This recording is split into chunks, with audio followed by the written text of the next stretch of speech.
Good evening, ladies and gentlemen. Welcome back to Lanco's Clyde Martin Memorial Speedway. Welcome to those of you that are joining us on the National Racing Network broadcast. As has become a little bit of a tradition here for us, we are pleased to introduce tonight's hometown hero.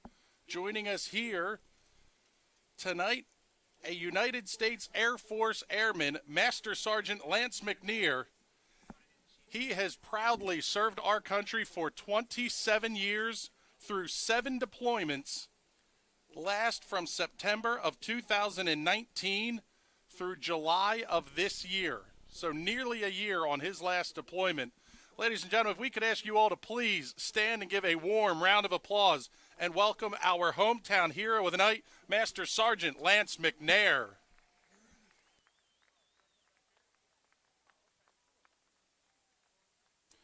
We would ask now that you please remain standing if you are able. Gentlemen, remove your caps for the playing of our national anthem.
And now it is time to go racing. First feature event of the night going to roll out onto the Speedway, and it is the All-Star Slingshots kicking off their 2020 tour right here at Lanco's Clyde Martin Memorial Speedway.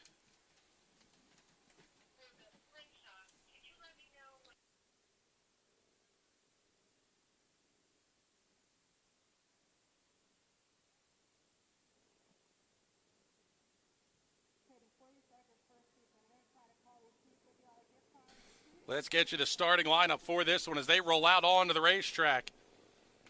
Once again, a special welcome, waving the green flag for tonight's feature event, Miss Lindsay Garl, helping present our race chasing awards for the night. And she'll be waving the green flag on the Slingshot feature.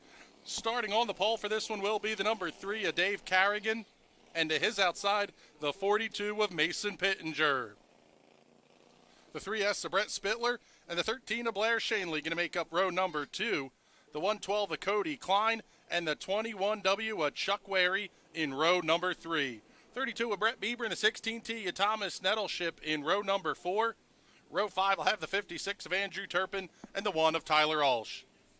Row 6, the 47Z of Zach Steffi, and the 7A of Josh Patterson. Row 7, the 14C of Carter Wyant, the 21J of Josh Wyant, and the 28M of Dave Morrell will round out the field. Lights are out. We are ready to roll. Green flag's out, and we are underway here at the Clyde. Good start at the front of the field for Carrigan. He's going to be a race leader off at turn number 4. Side-by-side battle for the 4th position. That's going to be the 32 of Bieber and the 13 of Shanley. Shanley able to hold on to that spot. Slide Bieber back to 5th.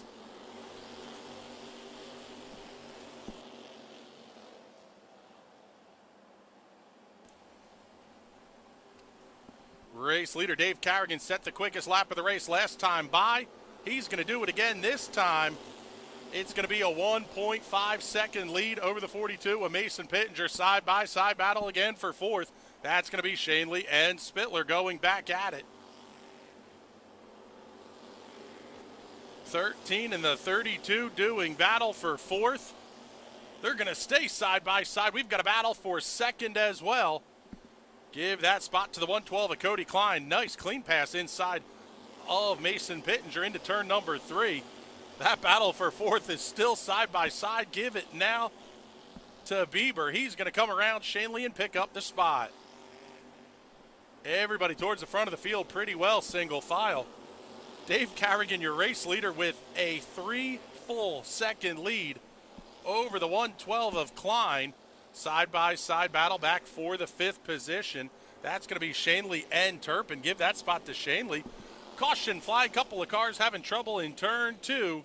That'll be the 14C of Carter Wyant and the 28M of Dave Morrell.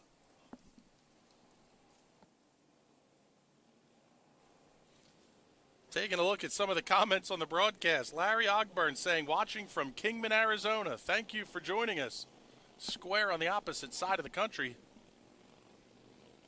6 laps in the books, going to be 19 laps to go. Dave Carrigan's lead was over 3 seconds, and you can wipe that one all away. They're going to line them up double file for the restart. 28M of Dave Morrell is going to be pushed off the racetrack, so his feature event will be over. Field already getting the signal to double them up. We will be going back to green flag racing shortly. First feature event of the season here for the All-Star Slingshots did go 25 laps clean and green.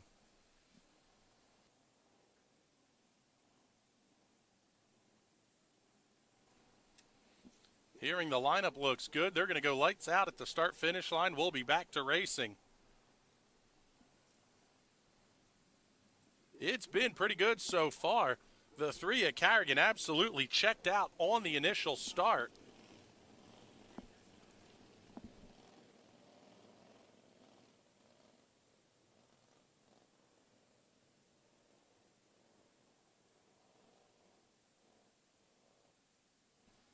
Field 2 wide down the back straightaway. Just about into the restart zone. Carrigan, oh, trouble for the 21. He's going to spin to the inside. Same for the 13. Yellow flag comes out. Caution on the Speedway called for the jump start. False start by the 112 of Cody Klein. He's going to have to give up 2 positions, so he will fall back to 4th.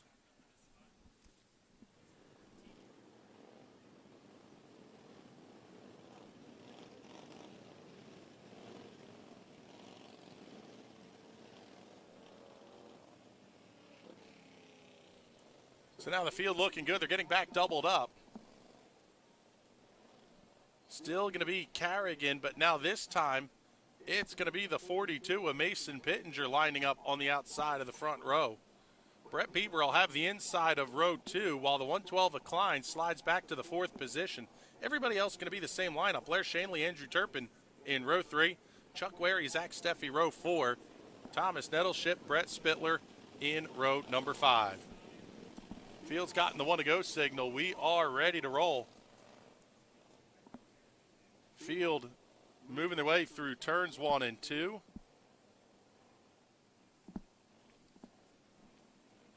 We'll see if the start's going to be any cleaner. Carrigan jumps out to the race lead. He got a very good start. They're beating and banging back in the field. The 112 of Klein does not get up to speed.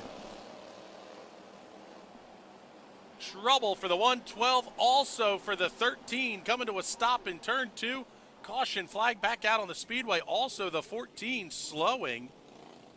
Carter Wyant able to keep things moving. Same cannot be said for the 112 of Cody Klein. And for the 13 of Blair Shanley.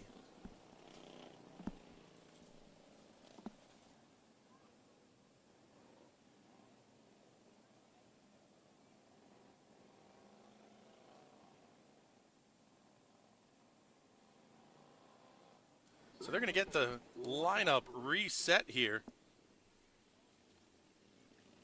Seeing Richie Hartman is watching the broadcast. Thank you for joining us, Richie.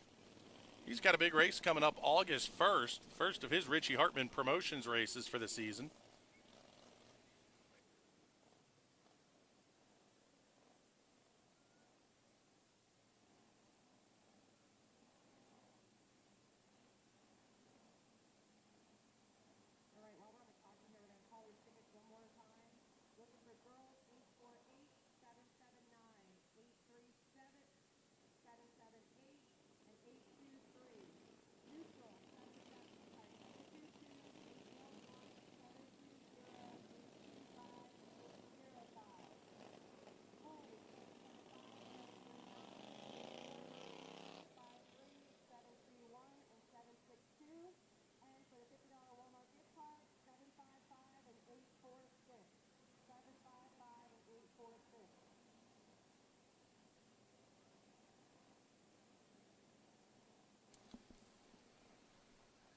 So the field's starting to get lined back up. A little bit of debris out there on the racetrack as well after that incident.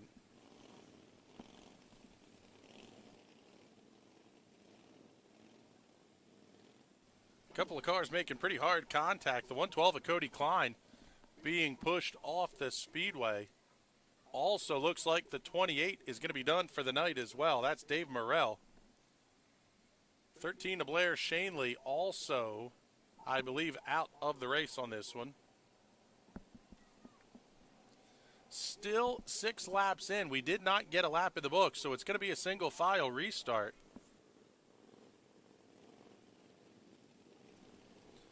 Carrigan, the race leader, is going to have Mason Pittenger on his back bumper. Brett Bieber will line up third. Fourth to the 56 of Andrew Turpin. 21W of Chuck Wary will roll off in the 5th position. Green flag is back out. We are underway here in the All-Star Slingshots. 19 to go. First pass for position is going to be to the inside. That's the 3S of Brett Spittler getting to the inside of Tyler Ulsh. Ulsh now going to cross him over down the back straightaway. They'll stay side by side down the front stretch. 7 laps now in the books. 18 laps remaining. The lead already 1 second for Dave Carrigan. Side by side battle as well for the 5th position. That's going to be the 47 of Zach Steffi and the 21W of Chuck Wary going at it. We've got a battle now for second developing at the front of the field. Pittenger has the spot. Bieber looks to the inside. They're going to make a little bit of contact down the front straightaway. Put Bieber up to the spot, but a nice crossover by Pittenger off at 2. He's going to fight right back. Contact. Bieber goes around. Caution is out.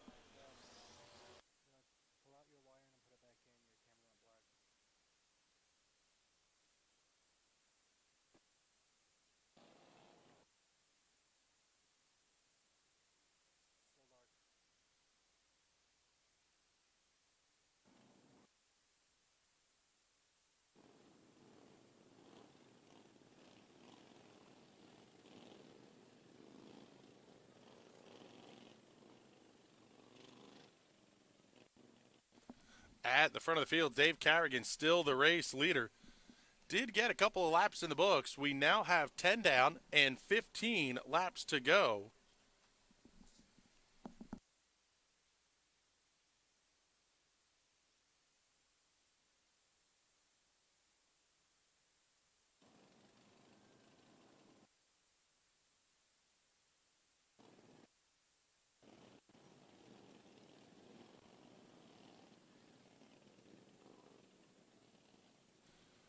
Bieber still stopped up against the outside wall.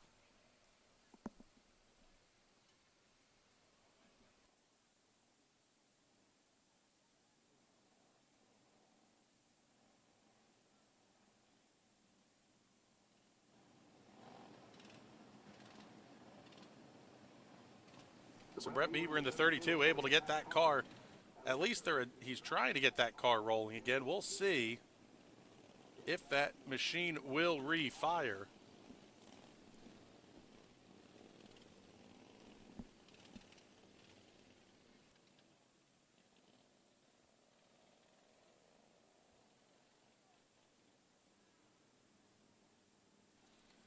And the 32 of Brett Bieber does refire, but he's going to have to tag in at the back of the field. Didn't look like it was too heavy a contact with the outside wall. Field's going to get doubled up, so we should get the 1-to-go signal the next time by the start-finish line.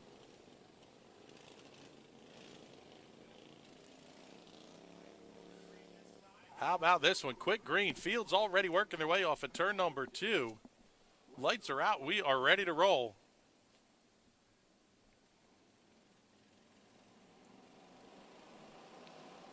Good restart that time again for Dave Carrigan. He has this place figured out.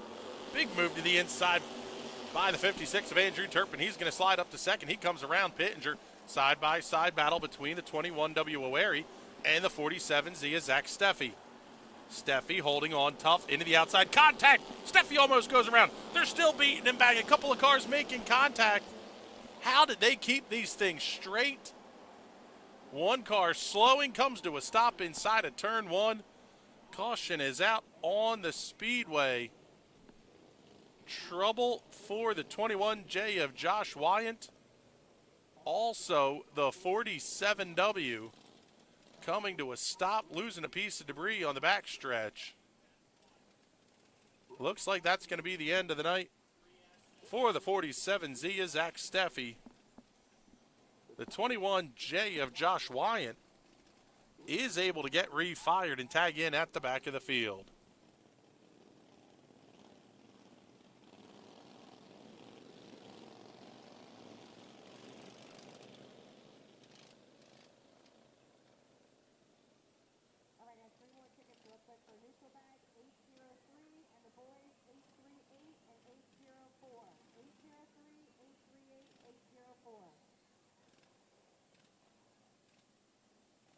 Field is doubled up. They're going to get the one-to-go signal this time by the start-finish line, working on the 47W with Steffi, but I believe they're going to tow that car into the infield. So, yep, we're going to go green this next time by. 11 down, 14 laps to go, just a couple shy of halfway.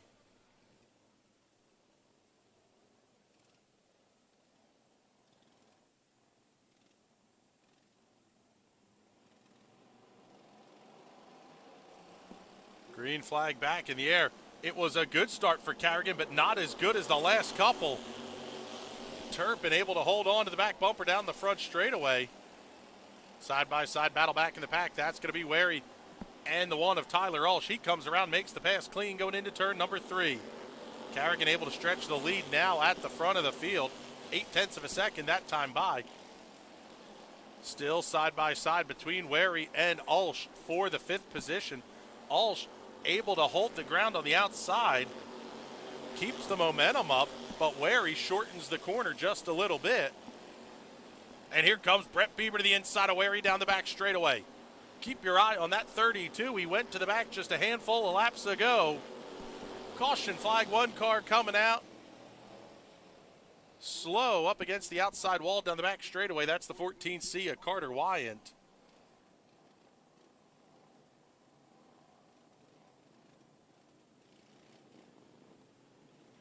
That's going to be strike 2 on the 14C of Carter Wyant.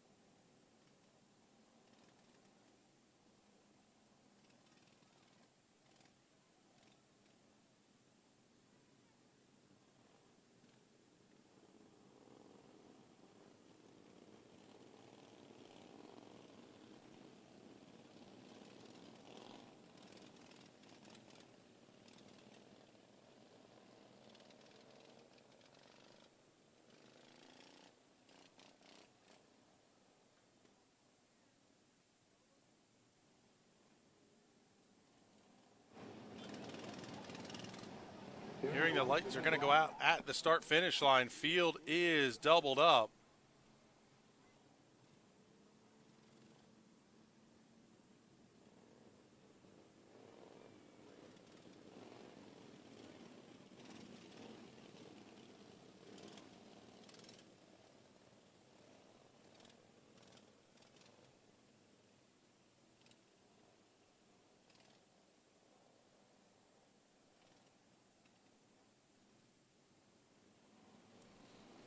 Field down the back straightaway, green flag in the air. We are racing again. Oh, a little bit of contact. Second place. Andrew Turpin almost got spun around. Mason Pittenger going to fight back to the inside. Pittenger now fighting 3 wide with a 16T and Nettleship. Nettleship able to grab the spot. Ulsh and Pittenger going to fight now for that 4th position. Dave Carrigan once again is checked out. Side-by-side duel. How about that 16T and Nettleship? That car is on rails. He comes around the inside of Andrew Turpin at 3 and 4. He'll pick up the spot. Oh, a whole lot more than a little bit of beating and banging. Trouble inside of turn number 1. The 7A, Josh Patterson, was involved with that one. Also the 42, a Mason Pittenger.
This is caution flag number 6 for the feature. So every restart from here on out is going to be single file.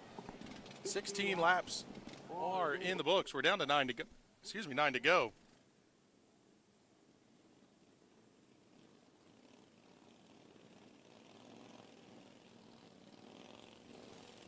Field's ready to go green. Carrigan still the race leader over Thomas Nettleship, Andrew Turpin, Tyler Walsh, and Brett Spittler.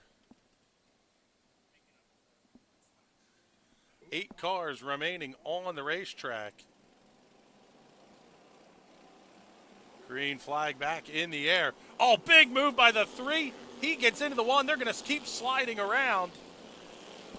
We're going to stay green. Big move by the 3S of Brett Spittler. He got Tyler Walsh, if that's who he was looking for. At the front of the field, Carrigan's once again checked out. 3/4 of a second over Nettleship. We'll keep our eye on that battle between the 1 of Walsh and the 3S of Spittler towards the back of the pack. Walsh able to come around that car cleanly through turns 3 and 4. Spittler going to try to look to the outside. Nothing going there, so let's pick up the battle a little bit further forward. Battle for the 3rd position. Brett Bieber gets around Andrew Turpin in turns 3 and 4. And Bieber now going to set sail looking for Nettleship. Couple of spots back from that, the 21W of Chuck Wary battling with the 7A of Josh Patterson. Wary slides high off of turn number 4. We're down to 5 to go. No contest at the front of the field. The lead's up to 1.5 seconds last time by. Make it 1.9 this time by. Dave Carrigan has had that car absolutely glued to the bottom all night long. Thomas Nettleship comes across the line now 2.2 seconds back in second. The lead is almost a full straightaway. 2 to go this time by for the race leader, Dave Carrigan over Nettleship, Bieber, Turpin, Wary, your top 5. Trouble for the 56. He's going to be slow off of turn 2. White flag is out. Able to pick the throttle back up. Race leader off of turn number 2. Best battle on the racetrack just now down the front straightaway. Off of turn number 4. Checkered flag in the air. Dominating win for Dave Carrigan. Nettleship going to come across the line second. They're beating and banging a little bit further back. How about this finish? What a run at the end of the race there. Josh Patterson comes home 4th. Andrew Turpin, Tyler Walsh, and Chuck Wary cross the line within 1/10 of a second of each other. Beating and banging wheels. What a fantastic finish to that one. Race winner Dave Carrigan going to head down into the infield.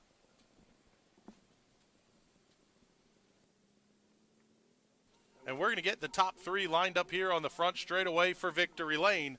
We will be down trackside with you in just a moment.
All right, here we are with race winner Dave Carrigan. Congratulations.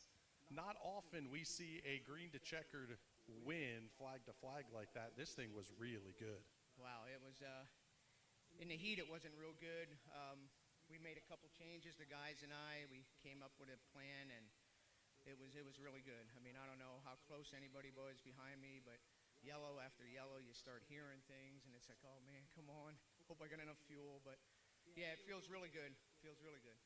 Not a bad way to start the tour season either for this year. Got to be a big confidence boost heading into the rest of the season. Yes, absolutely.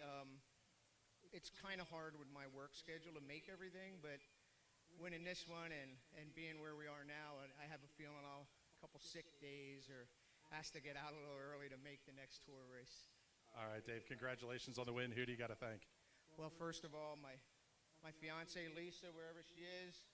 Oh, Lisa, Larry, and my crew chief there. He's the best, man. And all the sponsors: Agora's Concrete, Tim's Painting, Walbert Avenue, Keller Williams, Lance Hoke, of course, Lance Hoke. I mean, this is his car, and he puts rocket ships together for me. So I got an easy job when I'm driving one of his cars. All right, bud, congratulations again on the win. We'll slide down here, pick up second place, Thomas Nettleship. A little bit back to front, but all in all, not a bad night coming home second. No, it wasn't. This is only my 8th time in this car and a second time here. And this car ran really great tonight. All right, bud, congratulations. Who do you got to thank? I got to thank my dad, especially driving me out here. This is almost 2 hours away. It's just really great for him. Nobody on the car actually sponsors us. So there you go. The Your Name Here special. Congratulations on the runner-up finish. We'll slide down here, pick up Brett Bieber. The name says the Jet on the front of this thing, a little bit back to front. Yeah. All in all, not a bad night for you, though. No, we were fast. I thought I gave the 42 enough room down in turn 3, and apparently not. So we had to battle back. The car was good. If I would have got to be in second to see what I had with Dave, I don't know if we were faster, but we could have maybe ran with him. So, but we've struggled here the last few times we were here, so it's good to get on the podium. And I'd say we brought it home in one piece, but based off of what happened, I'd be surprised if something wasn't bent on it. So I want to thank my mom and dad, Pioneer Pole Buildings, Specialty Rigging, RG Hoffman Electrical, and Steve Bond from Thrive-In Financial. Thanks, everybody. All right, there you go, ladies and gentlemen. Brett Bieber, congratulations to your top three. We'll take the short break here and be right back. If you're watching on the live stream, you're watching Race Night at the Clyde on the National Racing Network. At 600cc Performance, our roots run deep in CC racing. A leader in fuel injection, dyno tuning, wiring, and diagnostics. With over 15 years of experience in building and tuning, you can count on us to get you to the winner's circle. Whether it is diagnostics, sales, or service, 600cc Performance is your source for everything CC racing. Find out more at 600ccperformance.com.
Put the keys down, Kevin. But I'm gonna drive home. There are several warning signs present that you shouldn't be driving. I've taken 25 selfies in the last 10 minutes. 26. Yep, I'm definitely gonna call a ride home.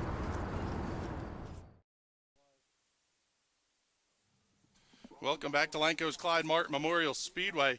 Let's head downstairs to Debbie Splain. Deb, who do you have for us?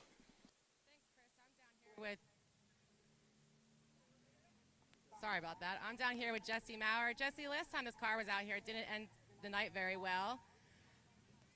But you're back out here after a couple weeks off. How do you feel going into this feature? Hopefully we can keep the car rolling at the whole night. Didn't have a very good finish the last time, so we're looking to just kind of move forward and see what happens. All right, thank you and good luck. Thanks.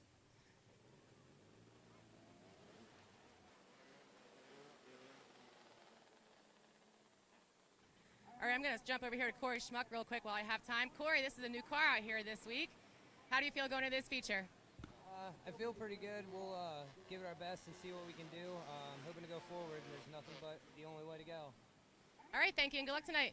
Back to you, Chris. Thank you, Debbie. Let's get you the starting lineup for the Sportsman feature. On the pole for this one will be the N8 of Nate Gibble. To his outside, the 15 of Robert Shanneman. 48 of Billy Logeman, and the 7L of Chase Laser will make up row number 2. 14 of Jason Swavely, the 22 of Clinton Hauser in row 3. Row 4, the 11G of Brandon Gibble, and the 5 of Brett Cronrath. All of those cars inverted after the 8 pill was drawn, so the top 8 inverted. Row number 5, the 77 of Mike Kreiser, and the 16P of Patrick Kern. Row number 6, the 18 of Noah Murkey, and the 88 of Jesse Maurer. Row number 7, the 13S of Charles Hellinger, and the 53S of Shannon Slaughter. Row 8, the 26 of Corey Schmuck Jr., and the 36S of Steve Smith Sr. The 19M of Max Fosnock and the 23K of Courtney Cupp in row number 9. And row 10 will have the 11M of Jessica Moore and the 13B of Matt Yo. Row number 11, the final row for this one, the 9G of Jamie Flickinger and the 21 of Toby Blumenshine. All 22 cars now out on the speedway.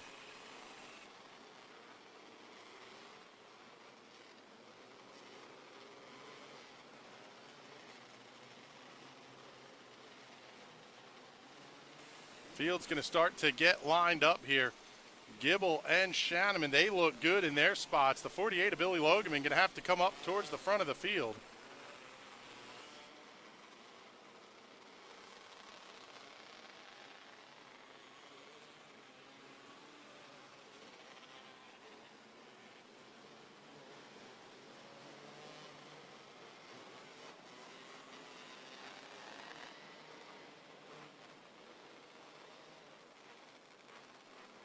"25 laps the distance on this one."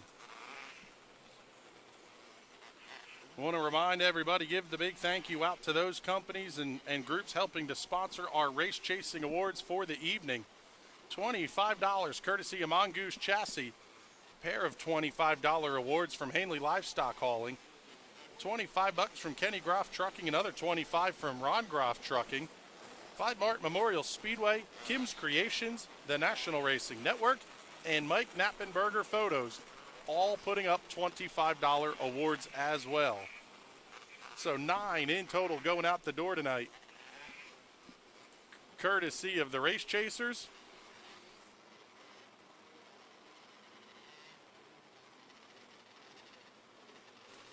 Here in the lineup, looks good. Lights are going out. We are ready to roll. Gibble and Shanneman on row 1. Logerman and Laser in row number 2. Row 3, Swavely and Hauser, 6 good race cars at the front of the field. But I tell you what, Brandon Gibble and Brett Cronrath have been 2 of the quickest cars here tonight in the Sportsman. They're going to start in row number 4. Field into the start zone. Green flags in the air. We are underway in the Sportsman. Fantastic start for Nate Gibble. He's going to be your race leader across the start-finish line. Field clean off at turn 4. Looks like they're all going to be clean off at turn 2 as well. 1 lap going in the books. That's going to be Nate Gibble, your race leader, over Billy Logeman, Jason Swavely, Robert Shanneman, Chase Laser, your top 5. Looks like a little bit of trouble for the 5 of Brett Cronrath. He is falling back through the field. Keep your eye on that 26 of Corey Schmuck Jr. That car's been high. That car's been low. He is making his way to the front. Cronrath slaps it off the outside wall off of turn 2. Big move to the outside by the 18 of Noah Murkey. He is running high, wide, and handsome around this place. Big move around Toby Blumenshine down the back straightaway. Race leader Nate Gibble already starting to catch up to lap traffic. A little bit of trouble down the front stretch. That's Courtney Cupp and Shannon Slaughter. Battle for the race lead off of turn number 4. Give it to Jason Swavely off the corner. Gibble falls back just a little bit. Logeman starting to make the effort to get up there as well. Swavely not able to get around Courtney Cupp. A little bit of trouble for the 11, slow down the front stretch. Oh, trouble also for Billy Logeman. He's going to come to a stop inside of turn 2. Night is over for the driver of the 48. Race leaders already off at turn number 4. Jason Swavely on a tear, passing lap cars left and right. Nate Gibble just not able to make as much ground there. Courtney Cupp catching the 36S of Smith. Oh, she's got to get on the binders hard. That lets Gibble get past. She's going to give up the spot to the 13B of Matt Yo. Cross back over down the back straightaway. Trouble outside of turn 2. That's going to be the 36S of Steve Smith Sr. That car very slow against the outside. So caution flag has to come out for that stricken vehicle. They're going to open up the gate, and that'll be the end of the night for the 36S. He will finish in the 21st position. Billy Logeman in the 48 also going to get the push off down the back straightaway. Jason Swavely, your race leader, had a 2.5 second lead over Nate Gibble, and it was 4 seconds over Chase Laser. That lead has been erased. 9 down, 16 to go.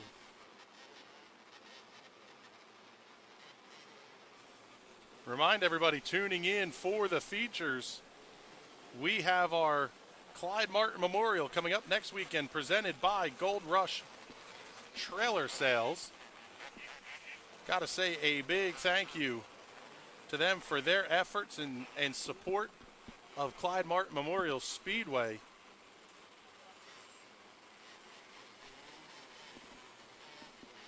Field starting to get doubled up.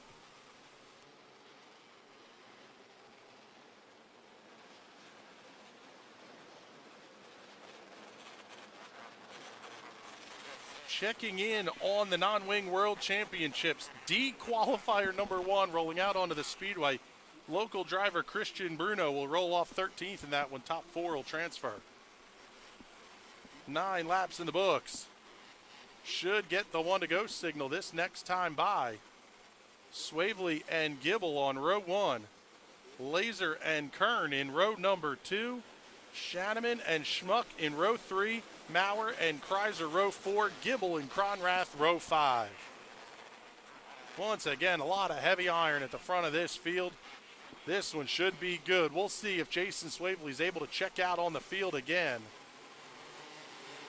It's a good start for Swavely, but Gibble's right there with him on the outside. Swavely holds the lead off the bottom of the corner. 3 wide down the front straightaway. Maurer looks inside of Shanneman. Kreiser to the outside. They're going to get that one settled out. Here comes Maurer. He's going to look on the 26 of Corey Schmuck. Trouble for the 21 of Toby Blumenshine. Yellow flag on the speedway. Blumenshine coming to a stop up against the outside wall right at the end of the restart zone on the back straightaway.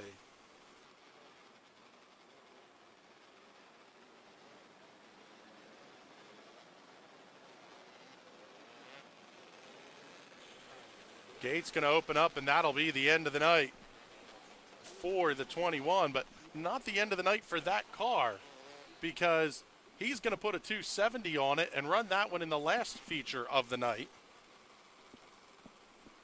He did say they were having a little bit of trouble with the Sportsman motor when Debbie talked to him earlier in the night. He's going to start third in that 270 feature coming up here in just a little bit. 2018 Sportsman Division champion here at the Clyde. Field's getting the signal to double up. It's going to be halfway home next time by. We currently have 12 laps in the books.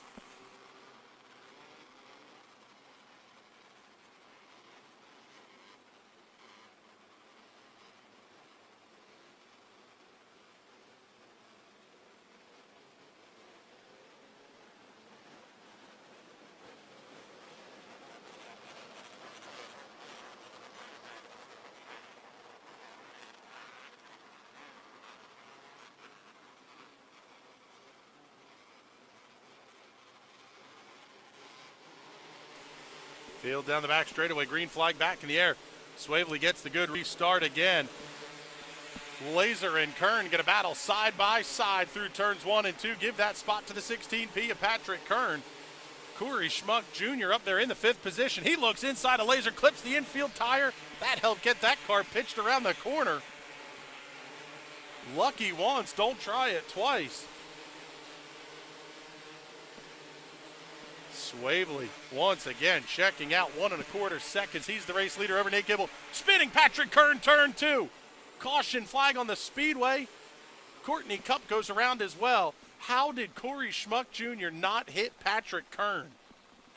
What a fantastic piece of driving there by the pilot of the 26.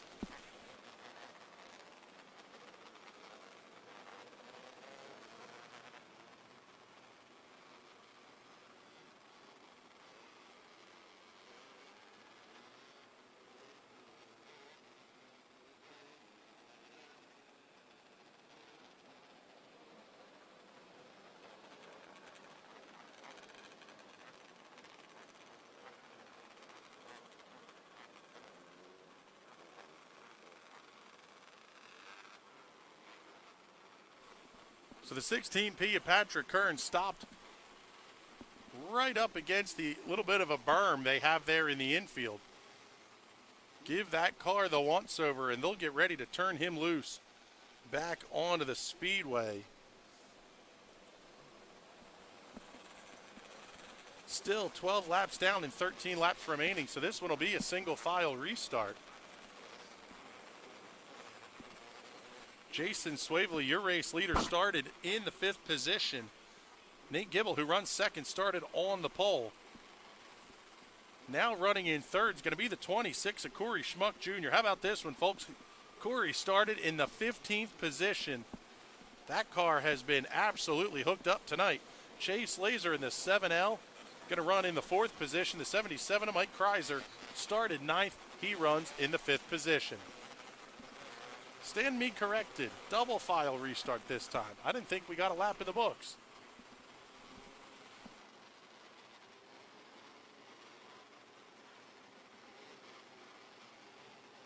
There you go. We were on lap 10 on the last caution. We actually got 2 in the books this time. That's what we get for looking at the scoreboard and trying to keep up with things. 12 laps down. 13 laps remaining. Jason Swavely, the race leader. Man, watch that 26. He is going to be aggressive on the restart for sure.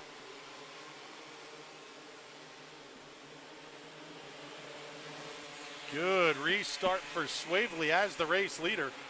Jesse Maurer trying to look to the outside. Oh, Gibble slides up the racetrack, blocks off the advance of Corey Schmuck. 3 cars battling. Big hit. Brett Cronrath hard into the outside retaining wall. That car made very, very heavy contact. Keeps it on all 4s. What a piece of driving by the 5. Comes across the racetrack, tags in at the back of the field. That car never stopped moving.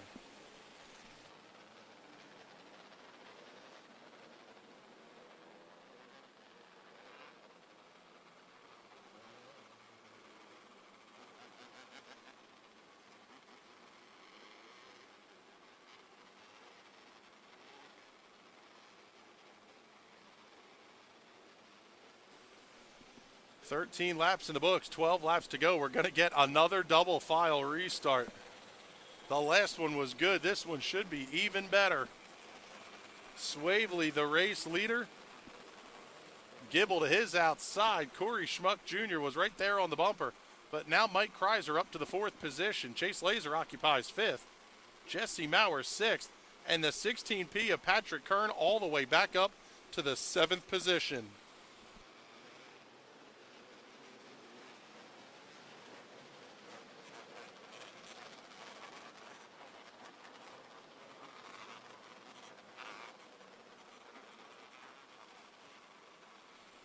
Getting the last couple of cars slotted up in their spots in the lineup. And we should get the 1 to go signal this next time by.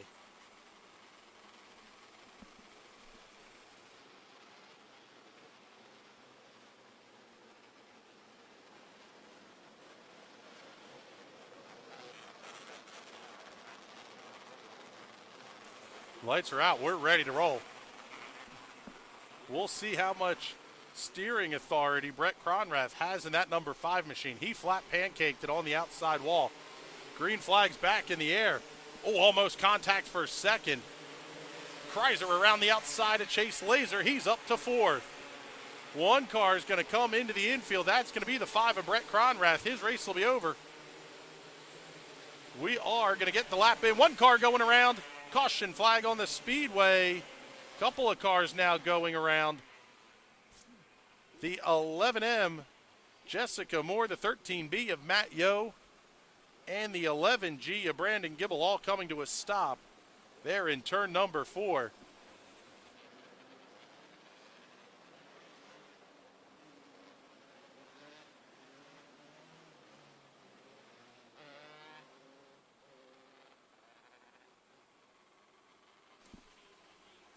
Jason Swavely doing a fantastic job of dictating the restarts on this one. These are absolutely being run on his terms.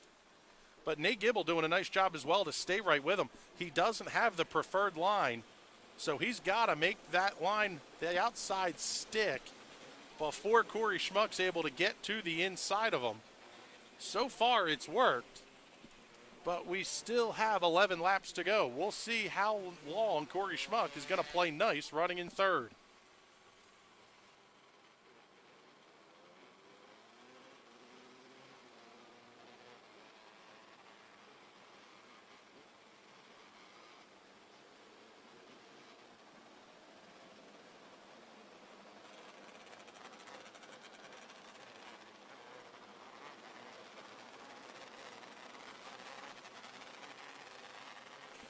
This is the 5th caution flag of the race, so every restart from here on out is going to be single file. This is going to be the last best chance for Corey Schmuck if he's going to make the move to the inside.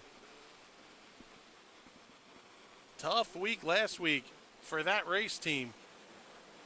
Looking pretty good so far in the Free Geek Pen entry. A little bit of a World War II dive bomber look on that one. Mike Kreiser going to line up to his outside. The 77 has not shown the same speed they had last year in championship winning form. Schmuck again looks to the inside, just not quite close enough. He would have had to turn Gibble to make the move. Gibble's going to slide up the racetrack. Schmuck right there on the back bumper. Here comes Jesse Maurer in the 88. Mike Kreiser to his outside. Good battle here for 2nd, 3rd, and 4th. 10 laps remaining. Schmuck looks to the inside of Gibble. Kreiser to the outside of Maurer.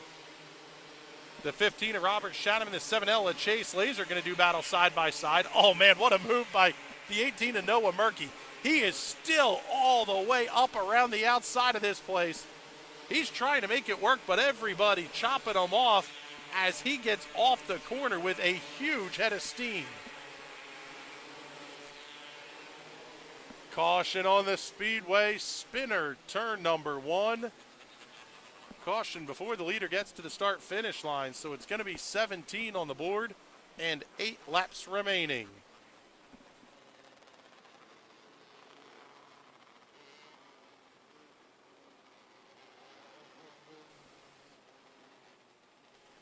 Trouble for the 11G of Brandon Gibble. That's going to be his 2nd stop of the race, so strike 2 on that machine.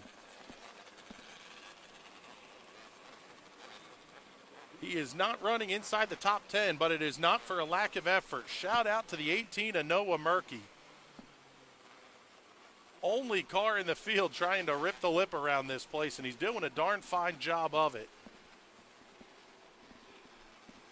Getting bottled up as cars slide up off the bottom of the racetrack. 13B of Matt Yo making his way into the infield. His night will be done.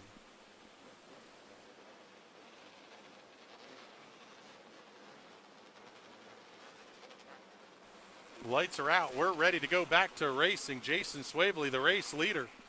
Nate Gibble runs 2nd. Corey Schmuck 3rd. Jesse Maurer 4th. Mike Kreiser 5th. Green flag's back in the air. We're underway again. Everybody looks clean off of turn number 4. We'll see if they're going to be able to stay that way off of turn 2. They will. Jason Swavely out to a big lead. Here comes Corey Schmuck looking to the inside of Nate Gibble. Here's the pass down in the inside of the front row. Oh, trouble for Jesse Maurer in the 88. He spins it around, keeps it going. Nice piece of driving by the 88, but he's going to lose a ton of positions. Jason Swavely, the race leader, by 2 seconds over Corey Schmuck Jr. We're down to 5 to go. Nate Gibble runs 3rd. That 26 car is fast, but he may just not have enough time. It's going to be 3 laps remaining. Oh, the 11M slow down the back straightaway. We'll see if she's going to be able to get that car down to the infield. Down to 3 laps remaining. Caution flag on the Speedway. Yellow, yellow, yellow. 22 down, 23 down.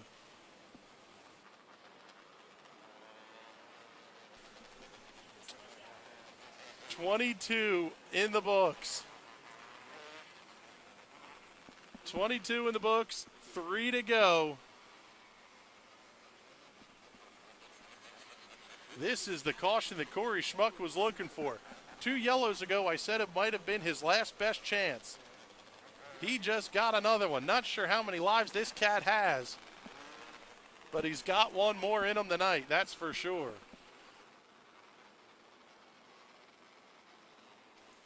Nate Gibble in the N8, he's running high up around the outside under caution here.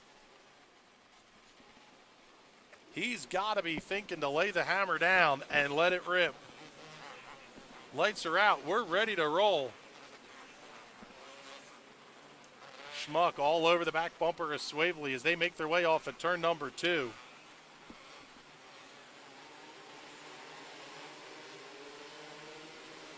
Good start for Swavely. He'll be the race leader by 3 car lengths as they head into turn number 1.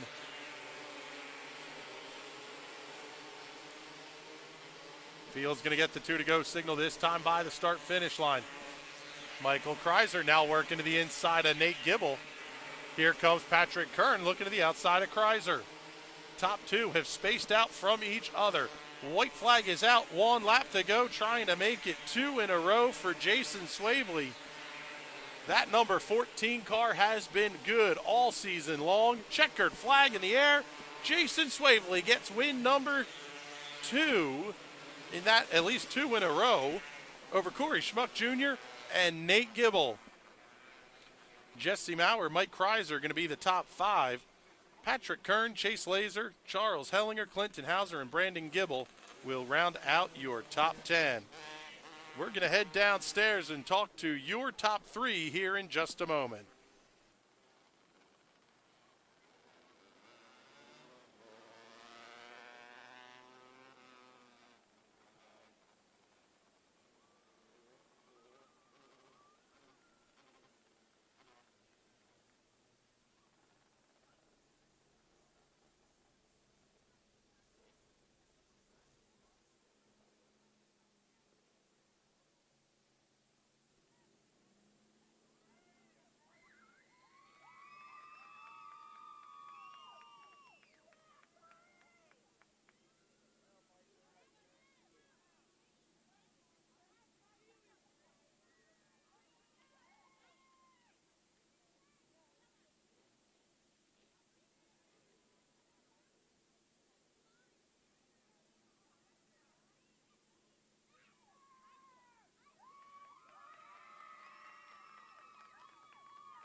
We'll let these guys get through the top 3 photo here on the front stretch.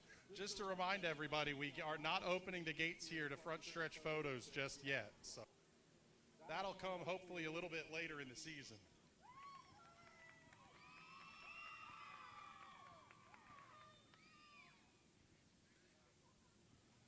Let's talk to our race winner, Jason Swavely. We talked to you a week ago down here. You were in the t-shirt and shorts already. It was just as quick tonight as it was last week. This thing's fast. Anthony's got a good piece right now. We made some changes for last week. We came back with the same stuff, and all in all, not a bad couple of weeks. You're picking up a whole bunch of money, and now you're going to go for $750 in this thing next week. Oh, absolutely. Hopefully we can bring it home. All right, buddy. Congratulations. Who do you got to thank? I just got to thank everybody that helps us. Anthony for letting me run the motor, Nick for coming to the races, Pete for coming to the races and helping out, my parents, my wife, everybody that's a part of this to make this happen. I just got to thank everybody. All right, Jason, congratulations on the win. We'll slide down here, talk to second place, Corey Schmuck Jr. Good Lord, man, the fan club you got up here is outstanding. You started this race. I got to look down the list. It's going to take me a while. 15th you started in this one. How did you get this thing up to the front so quick? Well, we didn't really touch much from the heat race, and we were kind of junk, and I came out here, and all of a sudden, next thing I know, I'm passing people on the outside, and I'm like, well, we're going to stick with it, and then we had that caution on lap 9. I'm like, I'm sitting 6th after 9 laps. I'll take it. All right, buddy, congratulations on the fantastic run. Who do you got to thank? I got to thank Free Geek Pen, my dad, Mitchell, Tyler, everybody in the stands, my mom, Angie, my sister, everybody that comes out to watch me. All right, but not a bad birthday present either. Yeah, not a bad birthday present. All right, congratulations. We'll head down here. We're going to talk to Nate Gibble now, our 3rd place finisher tonight. Nate, congratulations. All in all, a pretty good run. Again, another one. You started on the pole. The thing looked pretty quick all night. Not much you can do when they're that quick in front of you. No, I seen I had someone beside me, and I seen it sway right away, and I was like, oh, all right. I'm just glad, you know, up front we had all clean racing, and it was awesome. So even though we fell back 2 spots, it was good. I lost a tire towards the end, so I was trying to cool it off under our 12 cautions we might have had. So, but yeah, we did a motor change right before the break, and this is the first time we ran this motor this year, so it turned out pretty good. Not a bad spare bullet to have in the gun. Who do you got to thank? Nightline Flooring Solutions, Leah's Tires, Adam Towns Beverage, and Sean Ackley Trucking. They all helped us out a lot this year, especially with everything going on in this crazy world. But I also got to thank my parents, my girlfriend, and everybody in our pits. You know, it's not just a one-man operation. There's plenty of people to go around and thank. So. All right, bud, congratulations. We're going to pass things off back to Debbie Splain here for the grid walk. We'll be ready to roll here in the Hyper Racing 600s in just a moment.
All right, let's get down to Debbie Splain here. Debbie, if you're ready for the grid walk, let's go. Otherwise, we got a special guest up here in the booth.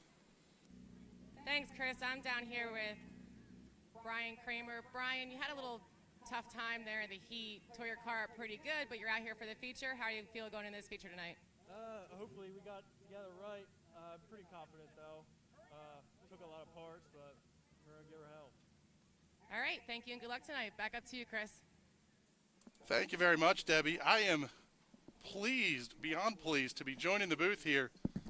Driver the 23 and the 600s, the 19A, Mr. Bradley Brown. Bradley, how are you feeling, first and foremost?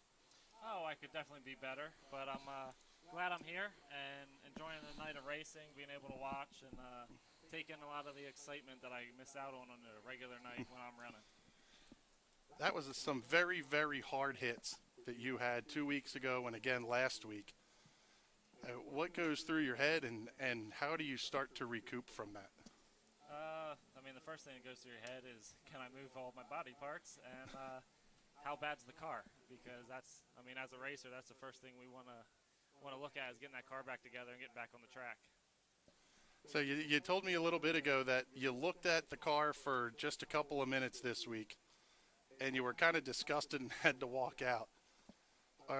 You're obviously you're done for the season. Is there any plans to put somebody else in those cars and get them back running, or are you just going to kind of take the whole season off and just recoup and rest?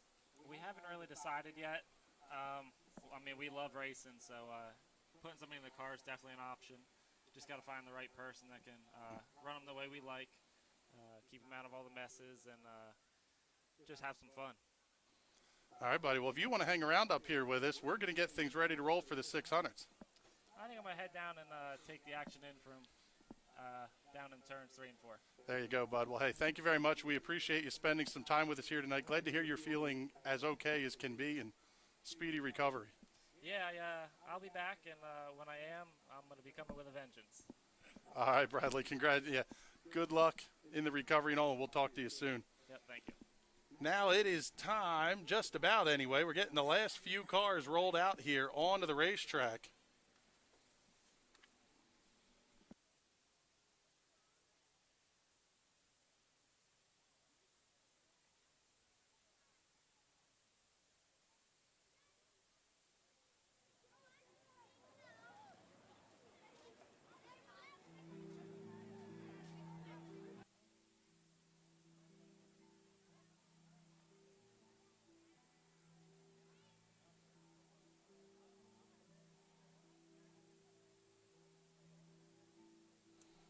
Ladies and gentlemen, start your engines.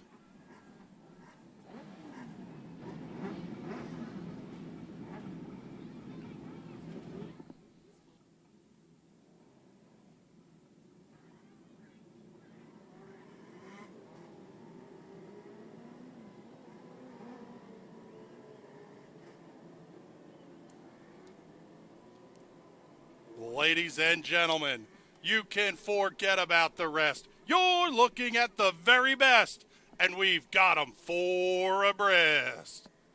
You won't have to wait. The ground's about to shake as the Hyper Racing 600s get set to go side by side and 3 wide at the Clyde. It's feature time at Lanco.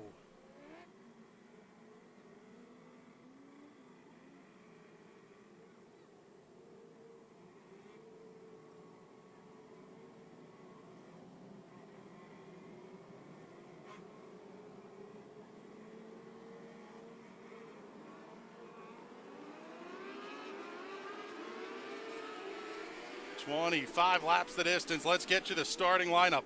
10 was the inversion pill. Top 10 are inverted. On the pole is going to be the 41 of Nico Flammer and the 3 of Jesse Maurer. Row 2, the 11H of Holden Ekman and the 17 of Brent Ely.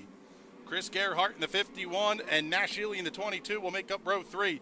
Row 4 to the 5 of Heath Hanley and the 4S of Johnny Smith. Row 5, the 75 of Mark Yoder and the 11Z of Zach Light. Joe Keppel in the 9 and the 75K of Jared Kunkel will occupy row 6. Row 7 to the 21 of Toby Blumenstein and the 2S of Mike Rutherford. Row number 8, the 77 of Jason Swavely and the 03 of Ryan Groff. Aaron Espenshade and Olivia Thayer in row number 9. Row 10, TJ Grieve and Brianne Whitmer. Jesse Snyder, Brian Kramer in row 11. All alone in row 12 is Will Urkuski. They are in the start zone. We are green and racing at the Clyde.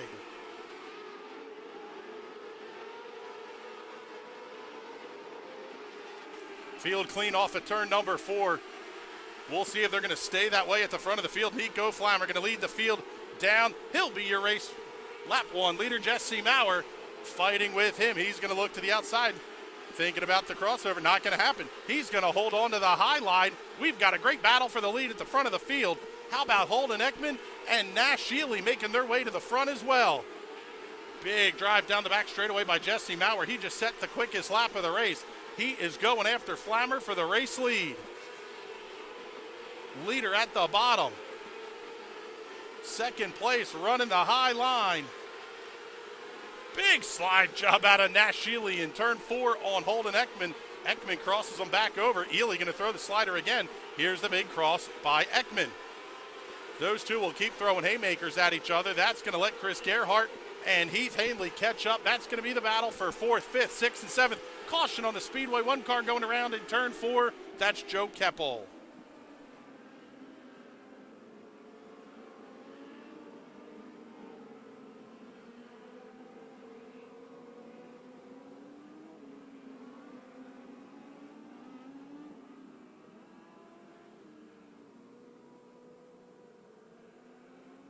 Fantastic start of the race for Nico Flammer. He had a lead of 0.2 of a second over Jesse Maurer. Maurer not letting him get away. Now we have a couple of Elys in row number 2. Brent runs in the 3rd position. He started 4th. Nash Ely started 6th. He now runs in the 4th position. Holden Ekman and Heath Hanley are going to be there to capitalize. Ekman started 3rd. Hanley started in the 7th position. Chris Gerhardt and Mike Rutherford will line up behind them in row number 4, while Jared Kunkel and Johnny Smith in the 4S will be row number 5. Smith started in the 8th position. He's fallen back a couple. Green flag back in the air again. A good start for Flammer. Ely going to run the bottom. He's going to try to get inside of Maurer. Once again, field clean through turns 1 and 2. Good battle still at the front of the field. Here comes Maurer. He's looking over the race leader. Flammer's going to hold on to the inside. Maurer able, caution. One car going around, that's Johnny Smith. The 4S was running in the 11th position. What a piece of driving back through the field to avoid the stopped 4S machine.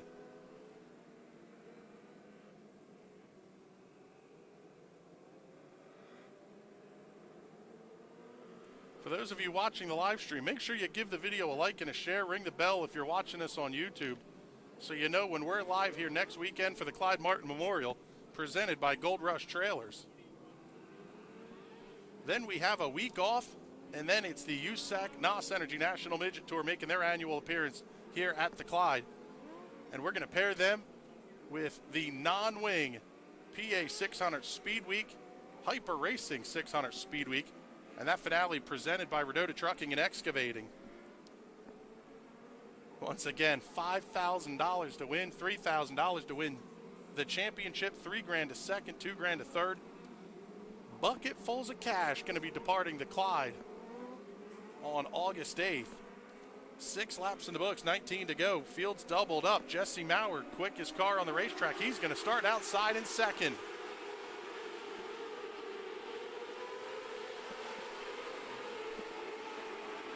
Green is back out. They're running 2, sometimes 3 wide around this place.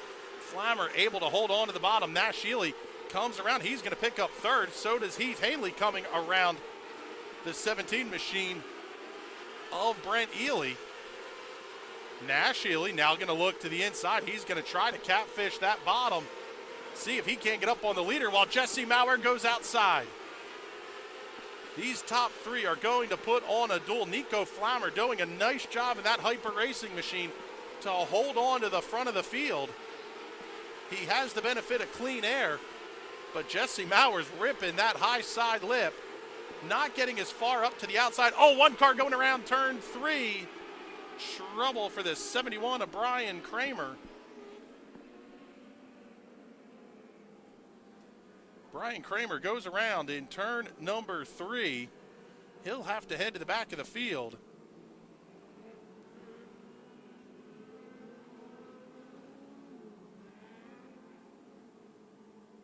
Single car spin.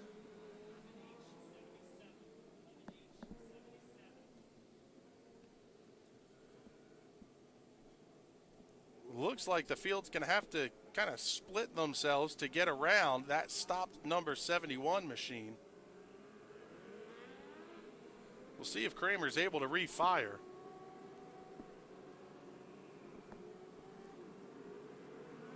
It was a really good race at the front of the field. Flammer, Maurer, and Ely really doing a nice job. Flammer running an almost middle line. He's about a groove and a half off the bottom of the racetrack. Jesse Maurer, high, wide, and handsome at both ends of the racetrack. You can see where the cushion is starting to push out a little bit in turns 1 and 2, closer to the outside wall. Turns 3 and 4, on the other hand, still about a car width off the fence. That's really going to keep these guys forced down to the inside.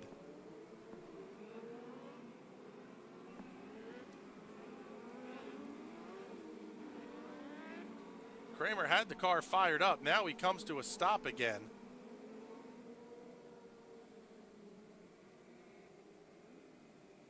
So that car may need to be pushed off the radio. Yeah, he's going to need the hook. That's what they're calling for over the radio. Hearing that there is a broken steering issue with that number 71. So Kramer will finish in the 22nd position. Willer Kuski did not start in 23rd. That car went over hard, actually basically on the warm-up lap for his heat race. So Brian Kramer is going to be the first car out of this one. 10 laps in, still 15 laps to go.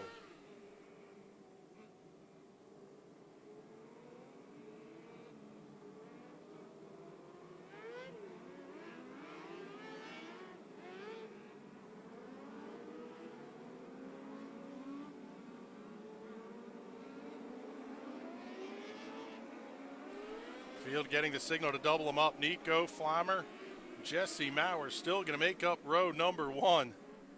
Row number 2 will have Nash Ely and Heath Hanley. Nash started 6th, Heath started 7th. Brent Ely and the 75K at Jared Kunkel.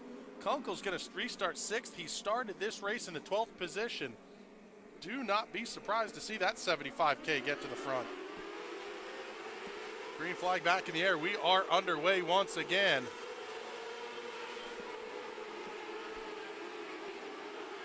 Big run to the outside by Maurer. Oh, Hanley thought about the dive bomb slide job. New race leader Jesse Maurer at the line. Nico Flammer's going to run second, but here comes Heath Hanley. Hanley tries to slide up to the outside. He's got to grab the binders. Flammer holds on to second. Hanley running that high line. Brent Ely running the inside. Nash Ely running the high line. That's going to be the battle for fourth. Kunkel's right there along with Mike Rutherford. They're going to get the twin sticks halfway home. Cross flags, 12 laps remaining here in the Hyper Racing 600s.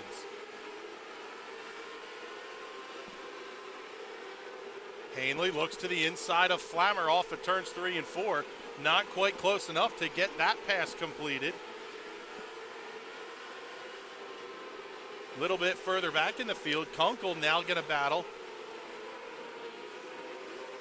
just ahead of Mike Rutherford and Chris Gerhardt that are side by side. Oh, what a run for Rutherford down the back straightaway. 3 wide, turns 3 and 4. Rutherford's got to slide back just a little bit. Hanley finally gets around the 41 of Flammer at the front of the field, but Nico's going to fight back off the corner. Put Heath Hanley up to second. Flammer able to run the bottom. He's doing a good job down there. Trouble for Mike Rutherford down the front straightaway. He's able to keep the car moving, but he's going to lose a bunch of spots. He's back to 13th. Race leader making his way off of turn 2 already into turns 3. Caution! Caution, one car spinning in turn 4. That's the 9 of Joe Keppel. It'll be strike 2 on that machine.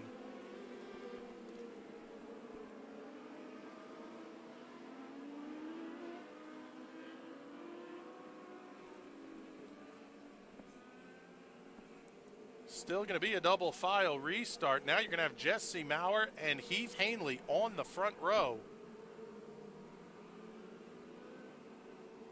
This one will be a good one, that's for sure. Nico Flammer inside of row 2. Brent Ely will be to his outside. Nash Ely and Jared Kunkel in row 3. Chris Gerhardt, Jason Swavely in row 4. TJ Grieve and Brian Groff will round out your top 10.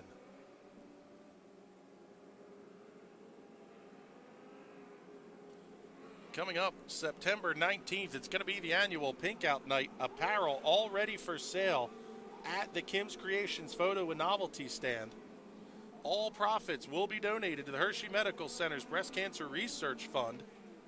Orders can be sent to kimscreations22 at yahoo.com. Same thing there to PayPal. You can also put your orders in here at the photo and novelty stand here at the racetrack.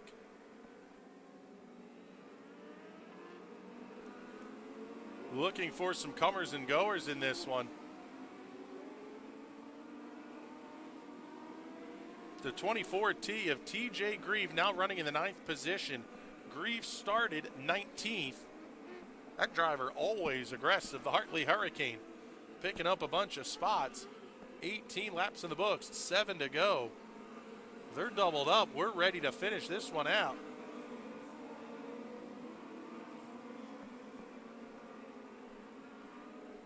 Zach Light led green to checkered in his heat race, started 10th. He runs in 13th position. Field's going to get bottled up just a little bit at the back of the pack. Here's the slider for the race lead, turns 1 and 2. Crossover move by Maurer down the back straightaway. Maurer now going to slide up in front of Hanley. Hanley going to cross him over. They're throwing haymakers, caution flag, turn 3. The 1E of Aaron Espenshade and the 39 of Olivia Thayer.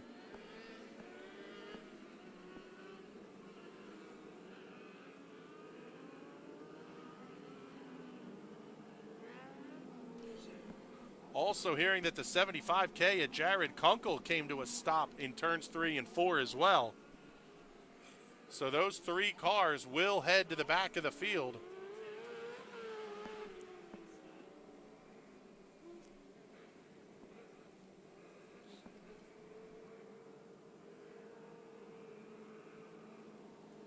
Olivia Thayer going to end up on the hook here, I believe. Yeah, that's going to be the end of the night for the 39. Tough break for that car.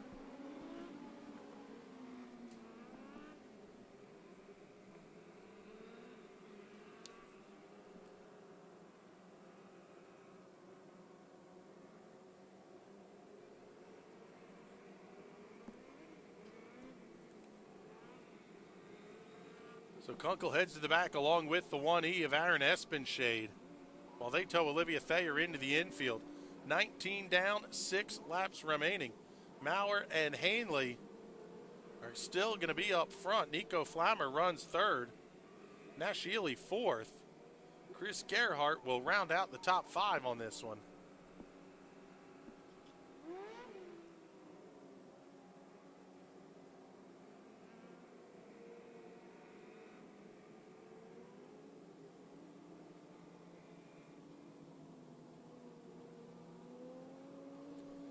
Getting a couple of cars squared away in the lineup here just behind Chris Gerhardt. TJ Grieve running in the 6th position. Brent Healy 7th. 8th to Jason Swavely. 9th Ryan Groff. 10th will now be the 11H of Holden Ekman.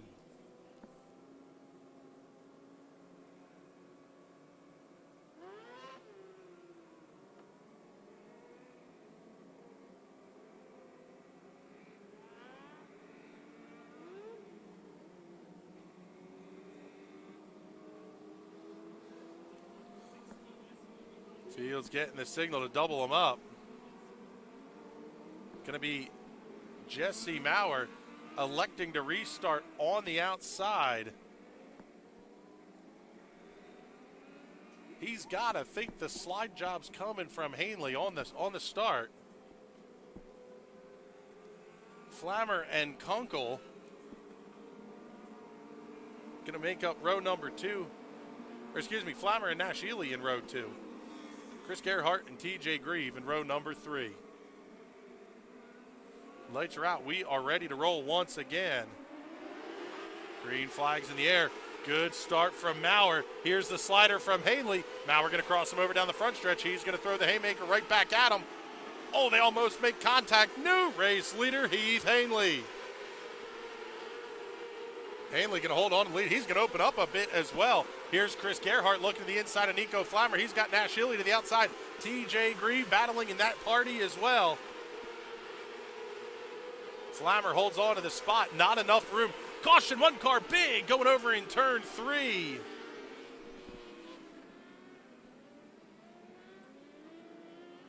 Also, cars going over in turn 1.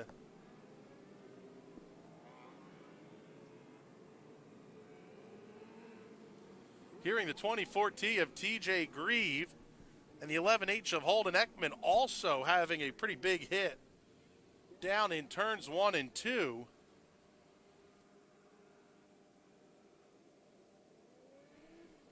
Track crews quickly to both vehicles that went over.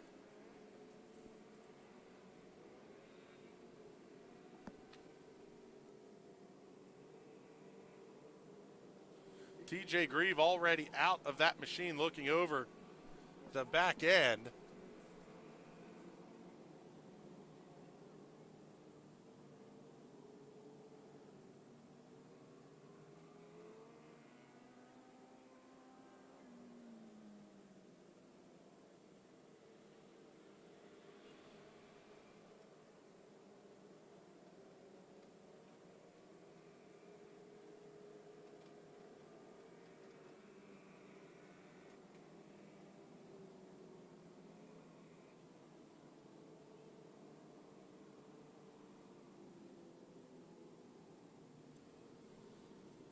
Getting the signal from the EMTs, all drivers are okay.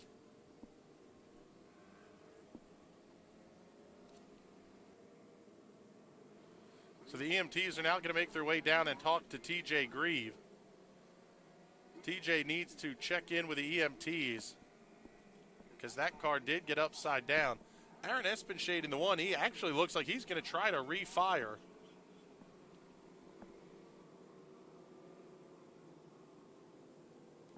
The 24T is going to go on the trailer.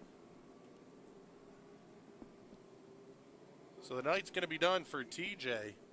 The 1E of Aaron Espenshade was running 20th.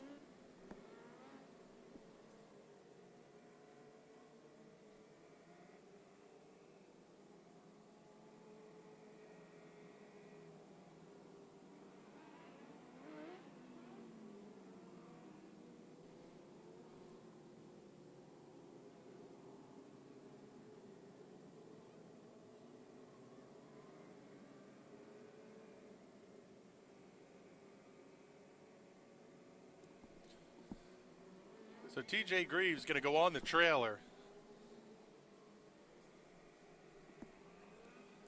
Aaron Espenshade going to go on the hook as well. So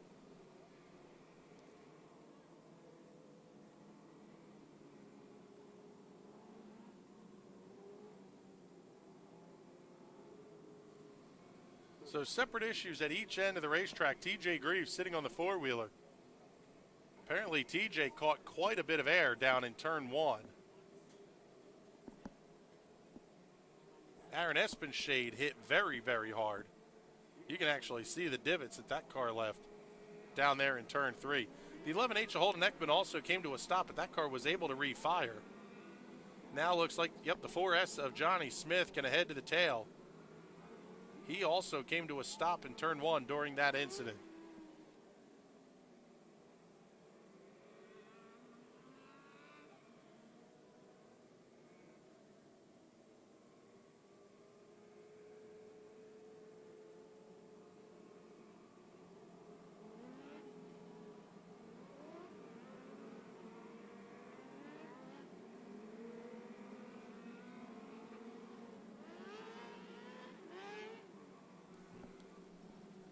So we should, it's going to be a single file restart, 21 laps in the books.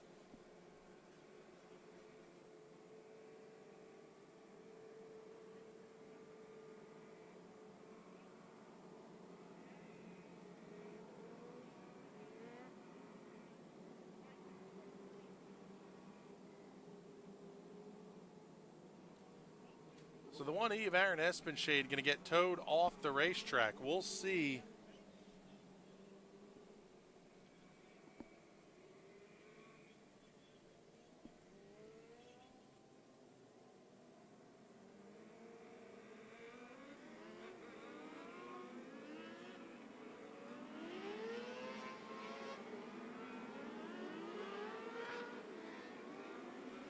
Espenshade going to get the tow off. And it will be a single file restart because we're inside of 5 laps remaining. Heath Hanley, your race leader. Jesse Maurer restarting in the second position. Nico Flammer in the 41.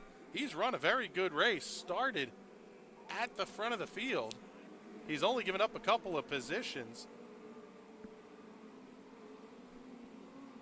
Nash Ely running in the 4th position. Chris Gerhardt runs 5th. A couple of more very aggressive drivers there as well. Lights are out. We're down the back straightaway and just about ready to go green. What a restart by Heath Hanley. He's going to check out on Jesse Maurer by 2 car lengths. Nico Flammer able to hold on to the spot. Chris Gerhardt putting the 22 and Nash Ely under attack.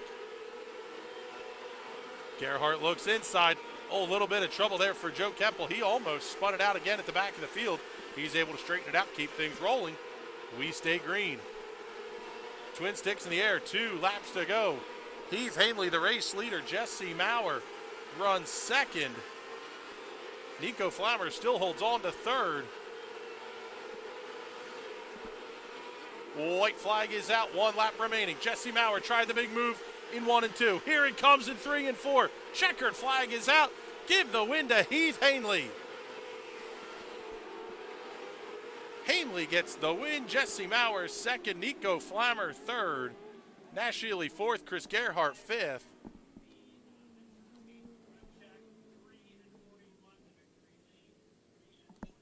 So Heath Hanley, Jesse Maurer, and Nico Flammer are going to make their way to victory lane.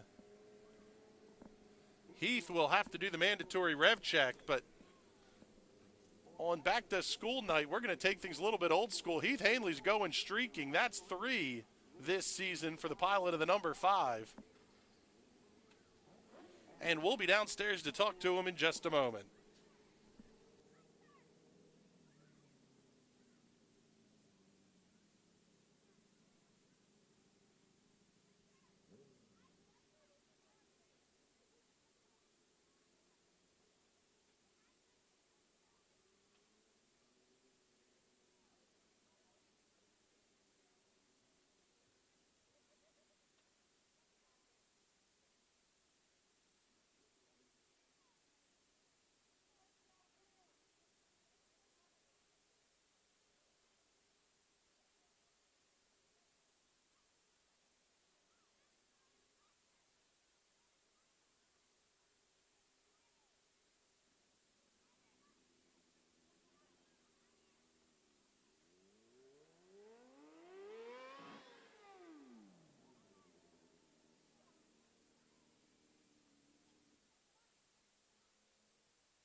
let's slide in here, talk to race winner Heath Hanley.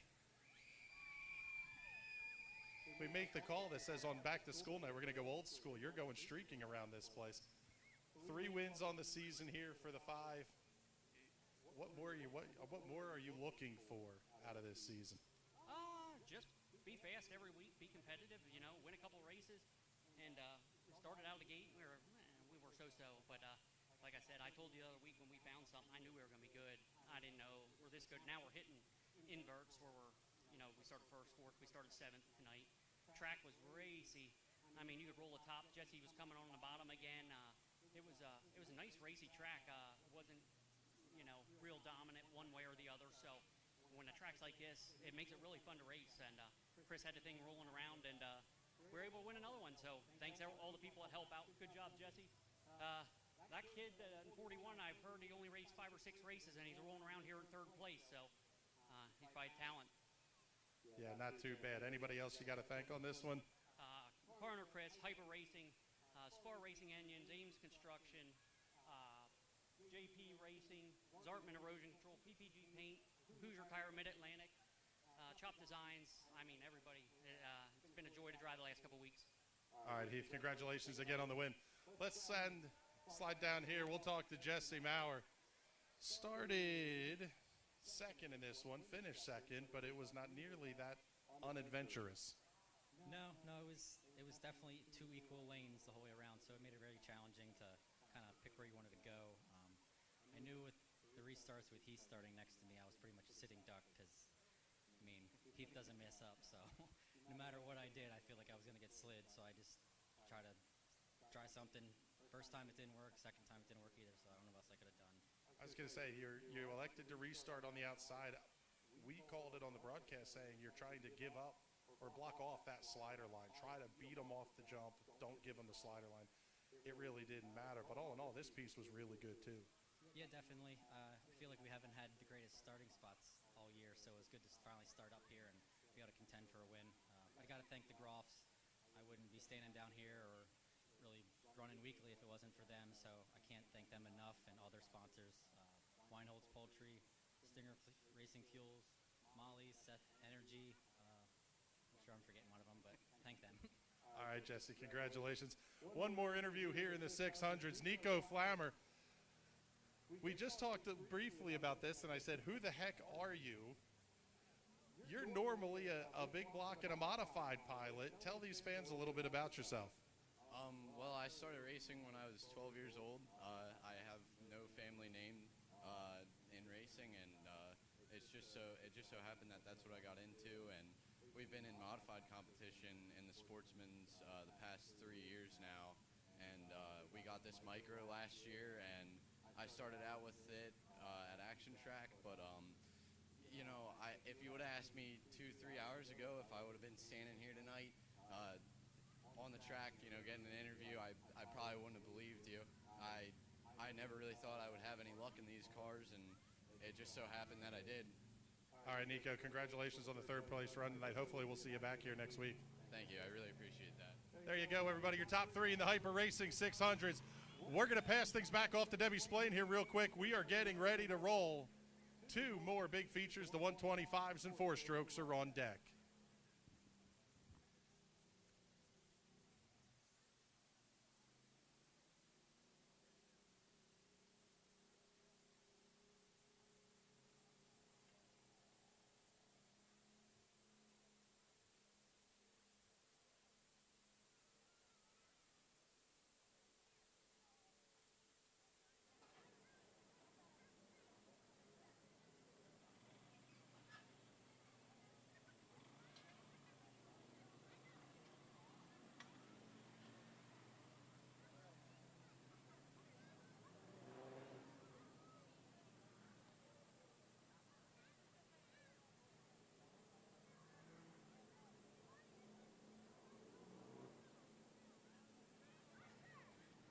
Right, I'm going to start off the grid block with Sarah Bohr. Sarah, this is your rookie year in the 125 4-stroke. How do you like it? And how do you feel going in this feature tonight? I really enjoy it, and I feel pretty confident. All right, well, thank you and good luck. Thank you. I got one more. I'm going to make my way back here to Riley.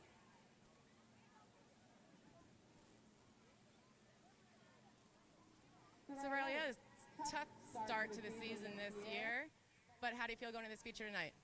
It's been tough, but I'm super excited, and I hope everything goes good for me and everybody, and thanks for everybody who came to watch.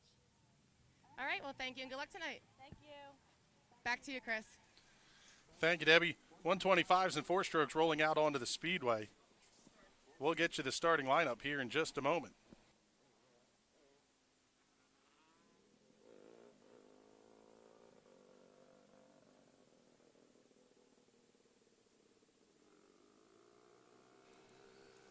"24 cars scheduled to go for 25 laps. Starting on the pole for this one, after an inversion pill of 3 was drawn, that'll be the 3H of Zach Hollinger.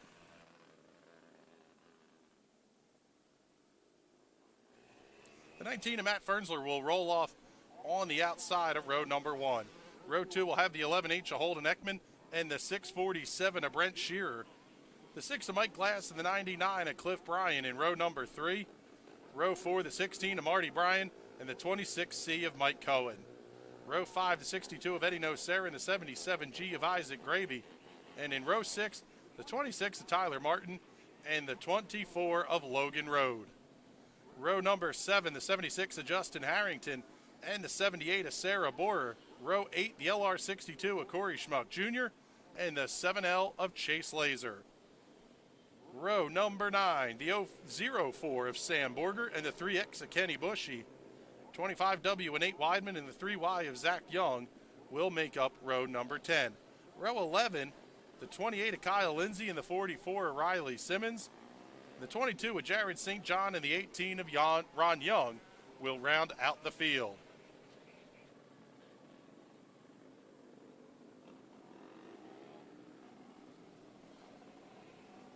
Really good night of racing so far, and we are only halfway home. The 125s and 4-strokes, and then we'll round out the night with the 270s.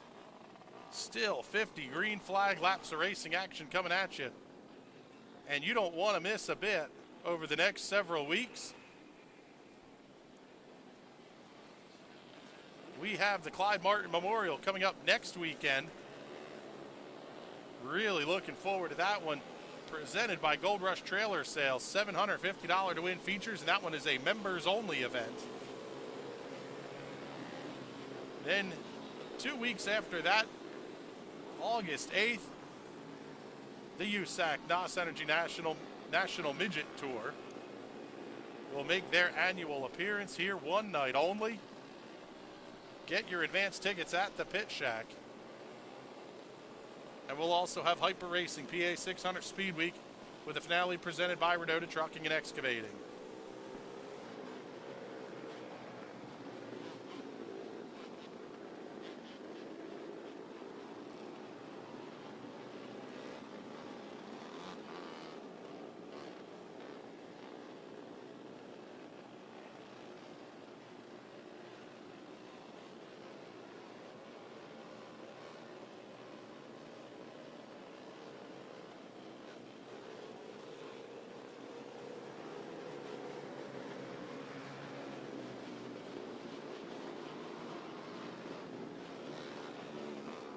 Lights are out. We are ready to get a green flag and get this feature underway. Green flag in the air. Good. Start at the front of the field for Zach Hollinger. He's going to be a race leader off of 4. Big move by Holden Ekman. Here comes Brent Shearer to the inside of Fernsler. Cliff Bryan Jr. in the 99 going to work. Here comes Marty Bryan. He's going to make it 3 wide into 3. Mike Cohen wisely gets out of the throttle as Marty gets cleanly inside of Mike Glass. Just one spot ahead, brother Cliff goes to work on Matt Fernsler. Cliff Bryan Jr. up to the 4th position. Brent Shearer holding on to 3rd. Holden Ekman runs 2nd. Race leader Zach Hollinger with 0.8 of a second over the race leader. As the race leader, I should say. Marty Bryan looks to the inside of Cliff as Fernsler gets back around him in turns 3 and 4. Only 3 laps in the books, and we're already shuffling cars from back to front. Justin Harrington going to work on the 26. See you, Mike Cohen in turn 1. He made that pass look easy. Cohen going to fight back to the inside. Just not close enough to try to force the issue.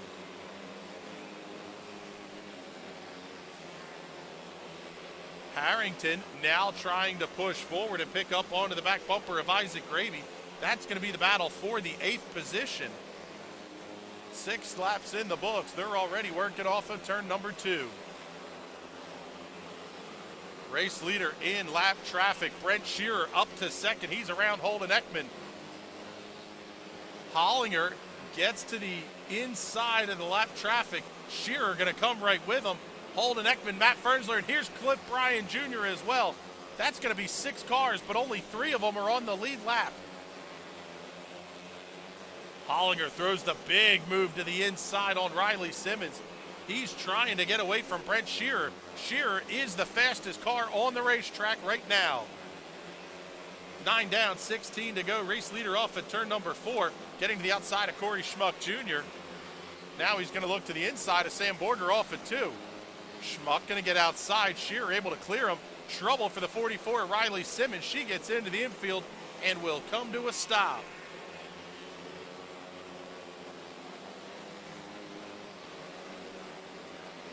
That battle for position between Justin Harrington and Isaac Gravy still going on. That's the battle for 8th.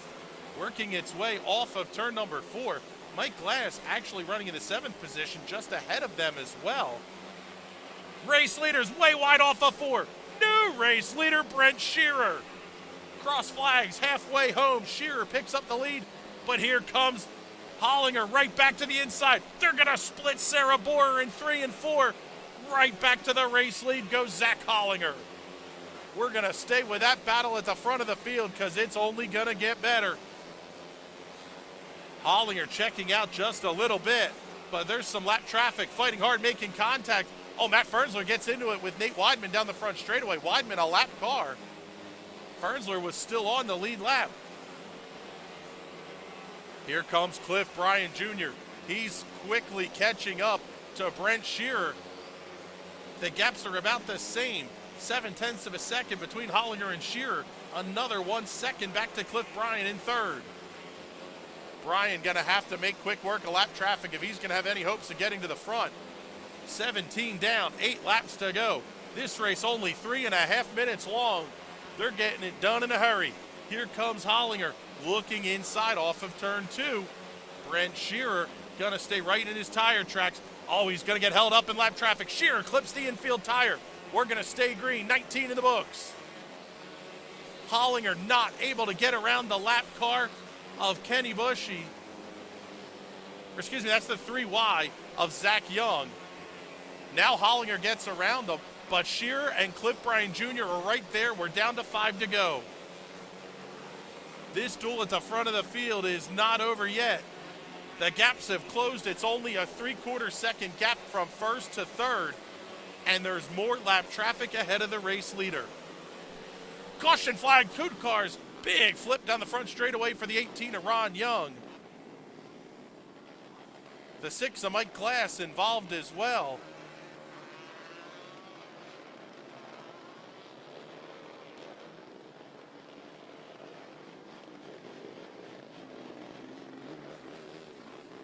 Quick work by the safety crew. They get the 18 of Ron Young tipped back over. Looks like he's good to go. Yep, we get the thumbs up from the EMTs. He's checking the steering. Ron Young may try to fire that car back up.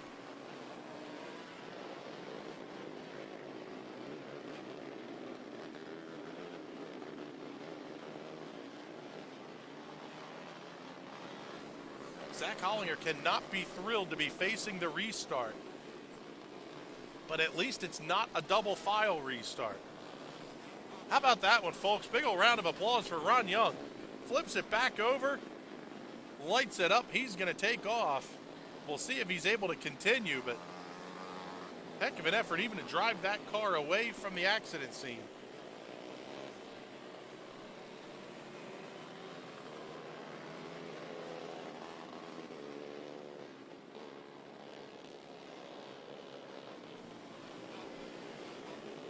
3H is Zach Hollinger, your race leader with only 4 laps to go.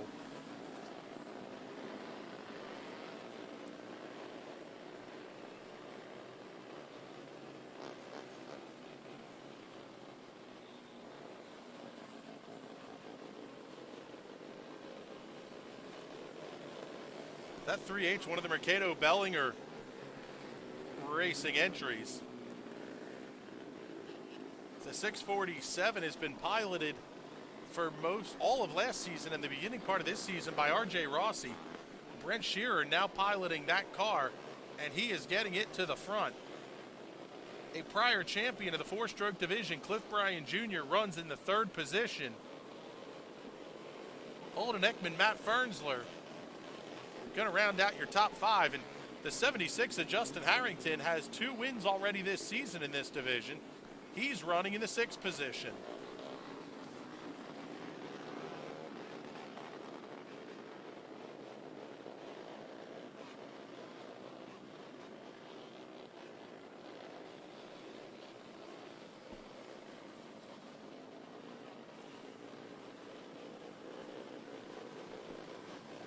Got to say thank you to some of the folks who are checking in on the live stream. Eddie O'Quinn watching from North Carolina. George Collar from Johnstown, New York. Hope you are enjoying the live coverage here from Clyde Martin Memorial Speedway. We'll be back next Saturday night. Hot laps at 6. We come on the air at the first lap of the heat races. Lights are out at the start-finish line. We are ready to go back to green. It's going to be a 4-lap dash for cash.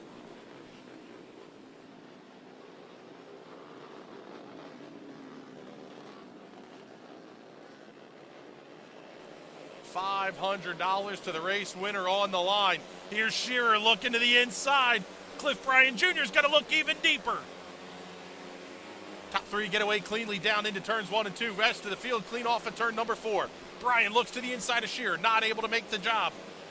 Oh, Bryan hits the infield tire, pitches the front end up high in the air. Couple of cars having an issue. They're going to come to a stop. Caution flag is out. They got a lap in the books. 22 down, 3 laps to go.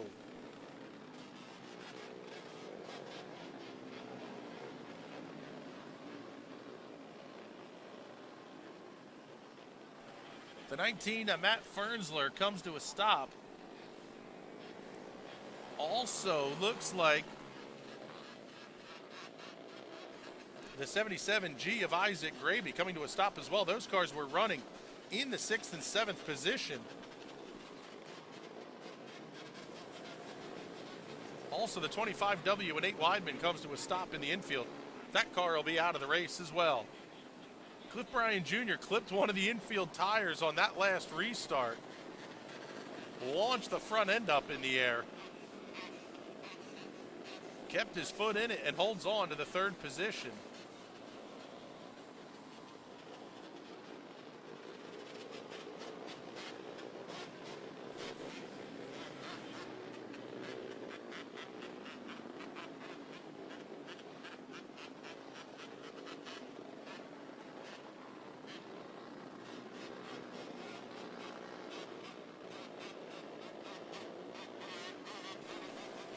Three laps remaining, and then one more feature coming up after this, the 270s.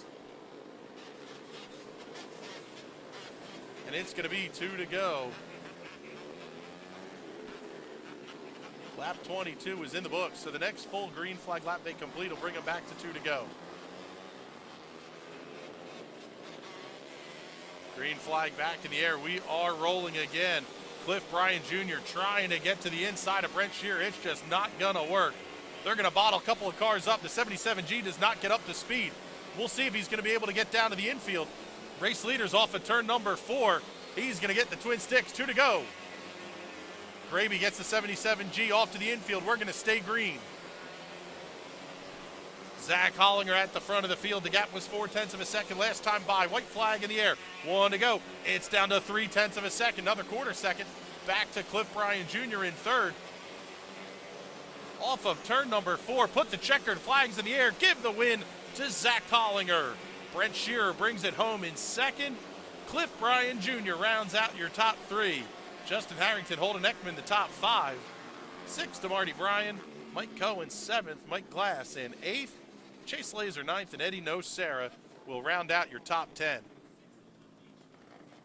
Even with a couple of cautions, just over 10 minutes to complete that 25-lap feature for the 125s and 4-strokes. We'll be downstairs to talk to your top 3 here in just a moment.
Let's pick up the Victory Lane interviews here with your race winner, Zach Hollinger. You started on the pole. It feels like I just said this about 15 minutes ago. You win from the pole, but it was not nearly as easy as that. No, lap traffic was a little difficult for me there. A few of them guys, they're a little all over the place. And Frank got by me, and I knew I had to get back by him quick, so it was pretty fun. Brent's a young guy, but he's got a ton of experience between the sprint cars and the micros. What's it like battling these guys? And then you have a young guy like Cliff behind you as well, and you're fighting lap traffic that whole time. Battling Brent's always fun. He's one of my best friends, and I get to help him out on the 410 a lot, so it's fun. And then with Brian, he's one of the best on up-and-coming young kids. All right, buddy, congratulations on the win. Who do you got to thank? Thank you. I got to thank Justin and his dad. Without them, this car wouldn't even be on the track. Brent helped him put it together, RJ Rossi, Jamie, just everybody that helps us get here. All right, bud, congratulations on the win. We'll slide down here. Talk to Brent Shearer. Runner-up tonight. You started 4th. You got it out to the front pretty quick, though. How was this car as good as it looked? Yeah, it's really good. Last week was a lot harder coming from 24th to 3rd, but luckily Zach's my best friend, or I would have probably raced him a little bit tougher. You don't want to wad up the best friend and junk his stuff. All in all, not a bad night. Who do you got to thank? I got to thank RJ mostly. It's his car, Jamie, and I got to thank Zach. He helps me all week long on both race cars, the 410 this. I rushed to warm-ups to get this thing even ready for today. So. All right, bud, congratulations on the 2nd place. Let's slide down to here. One more interview here out of the 125s and 4-strokes. Talk to Cliff Bryan Jr. Cliff, we didn't get to see you run here last week, but you're seeming to still park these things in the podium week in and week out. Yeah, you can switch it up and skip a week, but you always know what you know. So. And now you're getting ready for the Clyde Martin Memorial next week. That's a whole big payout on the line. A little bit different thought process, I would imagine. Yeah, it's big shows. It's basically the same. You just got to keep focused and go. All right, bud. Congratulations on the 3rd place finish. Who do you got to thank? Got to thank all my sponsors, Degree Engineering, Bank Shocks, DC Egger, just all the people that help. All right, Cliff, congratulations. One more big feature coming up tonight. That one's going to be in the 270s.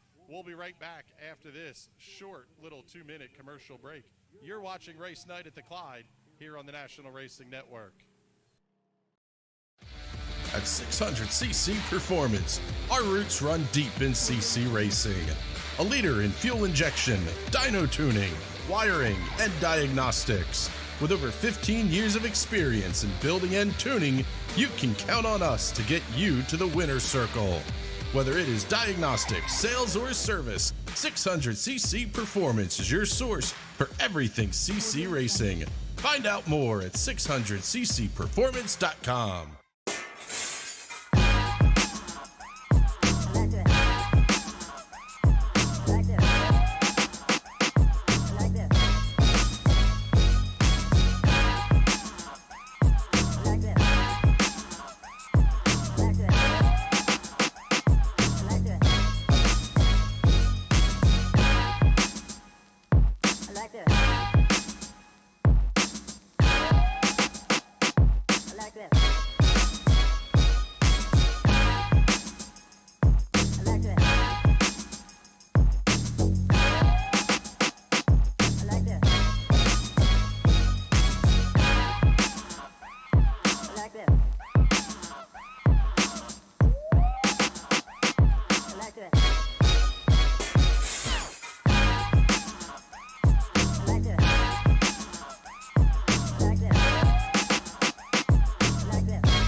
Put the keys down, Kevin. But I'm gonna drive home. There are several warning signs present that you shouldn't be driving. I've taken 25 selfies in the last 10 minutes. 26. Yep, I'm definitely gonna call a ride home. Welcome back, everybody who's watching on the NRN live stream. And we've got one more big feature to go. Deb, who do you have for us down there? I'm going to quickly try to squeeze in Dave Williams here. Dave, we were just talking back in the staging area. You haven't raced in about 3.5 years. I have to say, so it's doing pretty decent, pretty good. All right, well, thank you and good luck. Thank you. See Deb running up the turn 4 grandstands here. She's going to pick up one more for us, I think. Thanks, Chris. I have Trent Eberhardt yet. Trent, you had some good runs and some not so good runs this season. How do you feel tonight with this feature? I feel pretty confident. I think we just had some bad luck the last couple of runs. And the team's put in a lot of hard work, and I think we're going to do pretty good tonight. All right, thank you and good luck tonight. Back to you, Chris. Thank you, Debbie. I appreciate it. All of your hard work tonight. 4 was the inversion pill for the 270, so only the top 4 getting the invert. Whole lot of heavy iron at the front of this one. Let's get you the starting lineup. On the pole will be the 11R of Tommy Rink, and to his outside, the 02 of Alex Swift. 21 of Toby Blumenstein and the 5K of Mike Rutherford will roll off in row number 2. The 3 of TJ Grieve and the 3S of Nick Skias in row 3. Row 4 will have the 34 of Christy Swigert and the 5A of Anthony Yerger. Row number 5, the 92 of Jason Swavely and the 87 of Austin Graby. Row number 6, the 21D of Dave Williams and the 55 of Pete Skias. Row 7, the 17J of Jared Imler and the 2020 of Corey Schmuck Jr. Row 8, the 82 of Heath Hanley and the 4K of Trent Eberhardt. Row number 9, the 19 of Matt Fernsler and the 8Z of Nate Gibble. Row 10, the 96W Chase Walker and the 29J Danny Lane Jr. Row number 11, the 63 of Todd J. Adams, and to his outside, the 22J of Josh Olinger. And rounding out the field will be the 48X of Billy Logeman all alone in row number 12. Once again, 25 laps the distance.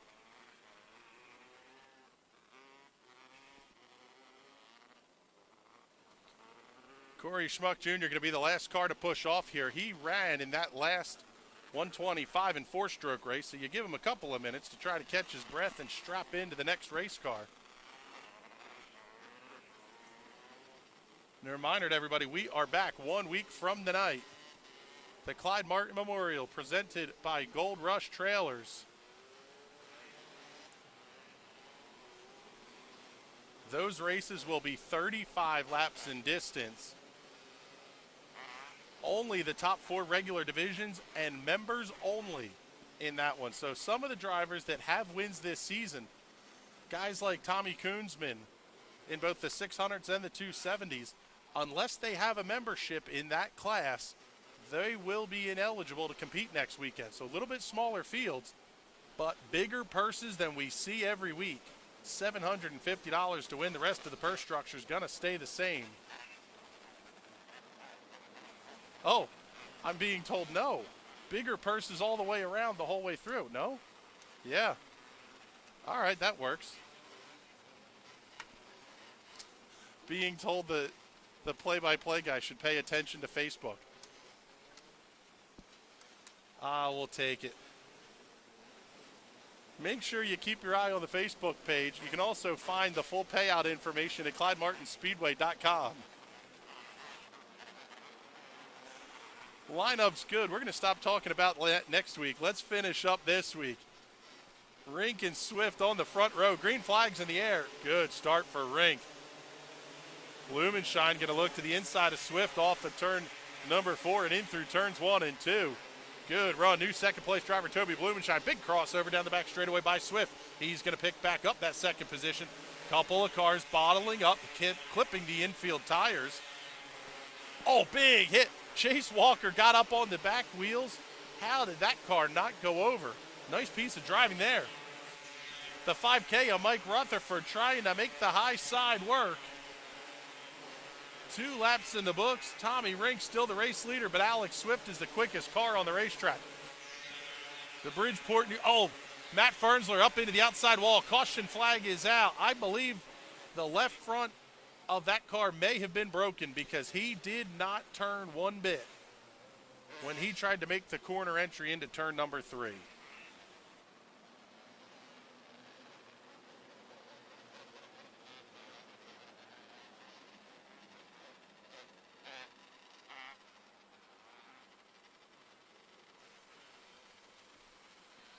Give you a look at some of the movers and shakers in this one. Rink started on the pole, still runs at the front of the field. Swift, Blumenshine, still your top 3. Mike Rutherford falls back a couple of positions. He's now running in the 7th position after starting in 4th. The 92 with Jason Swavely started in 9th, now runs in the 6th position.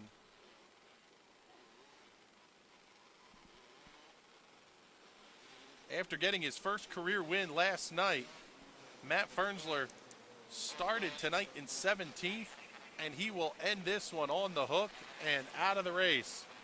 He'll finish in the 22nd position.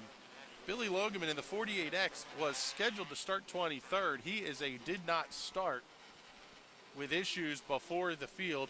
Could even get doubled up and come to green.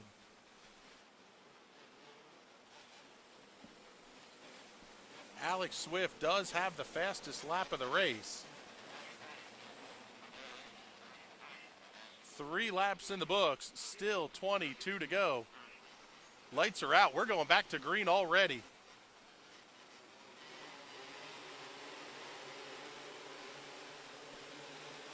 Big move by Alex Swift to the inside off of turns 3 and 4. He's going to be your new race leader by the time they get off of turn 2.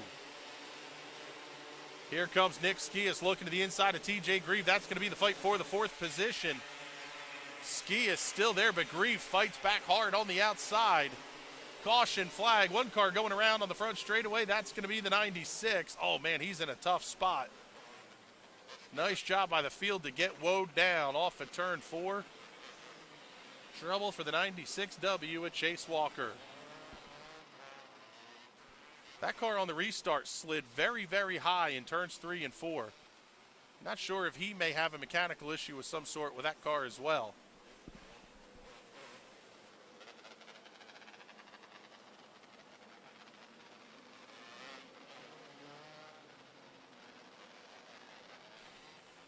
Safety crew gets that car pushed off.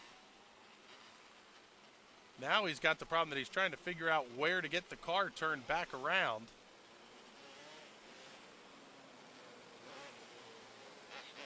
So he's going to get it around onto the back straightaway, get it through the infield. Spin it back around, he'll tag in the back of the field. Chase Walker's ready to roll again.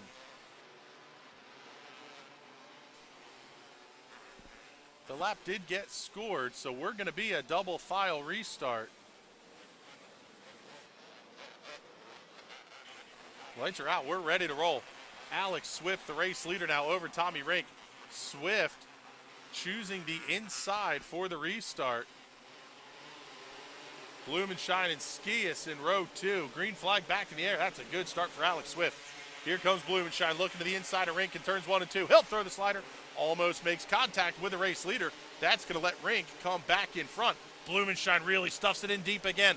He's going to lose the spot to Nick Skias as Skias has the cleaner exit off of 4. Jason Swavely clips the infield tire just a little bit as he battles with TJ Grieve. Here comes Nick Skias trying to get around Tommy Rink. Race leader Alex Swift out to a 1-second lead. Trouble for the 22. He's going to head to the infield. Josh Olinger has the top wing collapse. Oh, a couple of cars going around. Caution flag on the Speedway. Blumenshine got into it, I believe, with Mike Rutherford. Rutherford was up to 4th. I'm not sure that any of these cars stopped.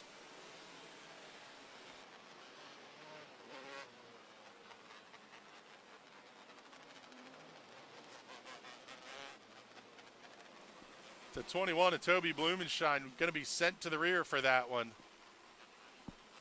Got in pretty heavy into turns 3 and 4.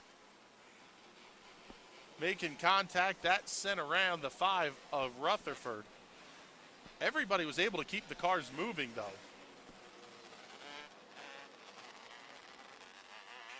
So Blumenshine's going to have to head to the back. He will line up ahead of any cars that are a lap down. But other than that, whole lot of work to do for the 21, because I believe all 20 cars that are running are on the lead lap. So a little bit of a different complexion at the front of the field now as we have 7 laps in the books. Alex Swift and Nick Skias going to make up the front row.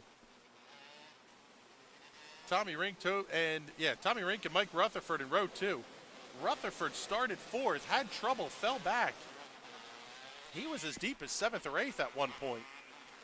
And he's come right back to the front of the field. TJ Grieve and Jason Swavely going to make up the 3rd row. Green flag back in the air. Good restart for Alex Swift. Oh, a couple of cars going around. Caution flag is back out on the Speedway. One car comes to a stop. That's the 21D of Dave Williams.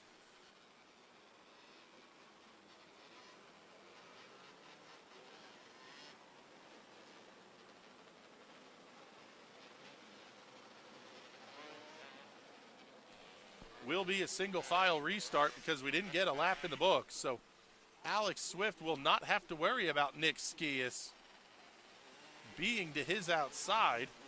Instead, he's just going to have the very quick car to not know which side Skias is going to go to.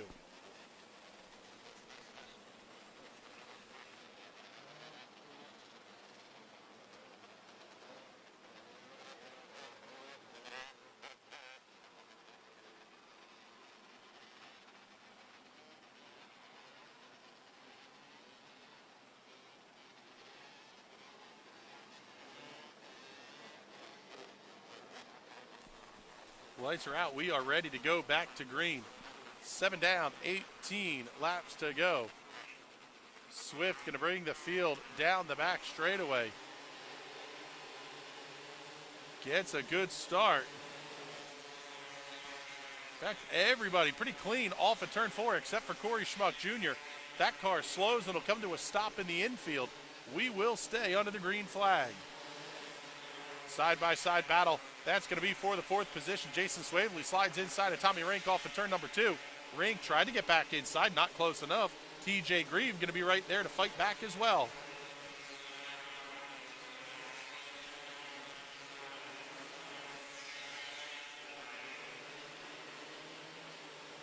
Looking a little bit further back in the field. Oh, man, big hip check there by the 87 of Austin Graby.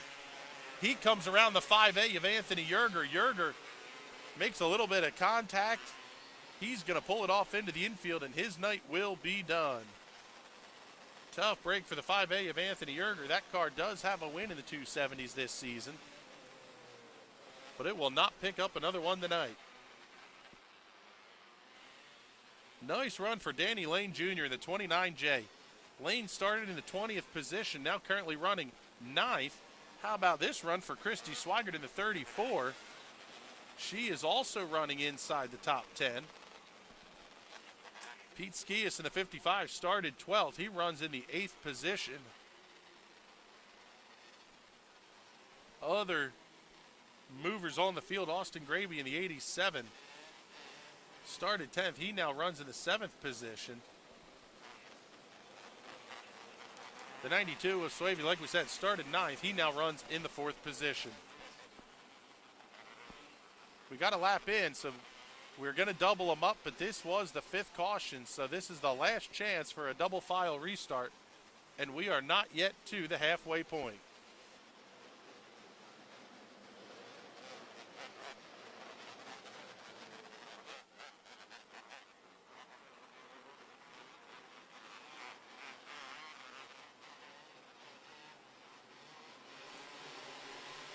Green flag back in the air. Swift able to get out ahead of Skias down the front straightaway. Rutherford around Swavely. He's going to pick up 3rd. Swavely back to 4th. He's going to fight with TJ Grieve. Here's Rutherford to the inside, and Nick Skias off a 4. 11 laps in the books now. Rutherford quickly around Nick Skias. He's going to pick up 2nd and go after the race leader. Trouble for the 63 of Tajay Adams. That car very slow, able to get it refired, but he's going to bottle up a bunch of cars towards the back of the field. Same trouble for the 82 of Heath Hanley. Hanley very slow at the top of the field, and he's going to come to a stop outside of turn 4. Caution flag number 6 on the racetrack. This time for the 82 of Heath Hanley.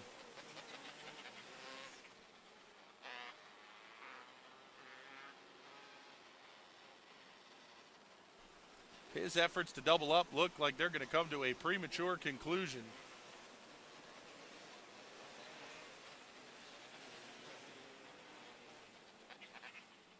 Hanley is able to get pushed off, but car not coming as rapidly up to speed, and he's going to hook it into the infield. Night is done, and the drivers' meeting is getting busy here in the infield.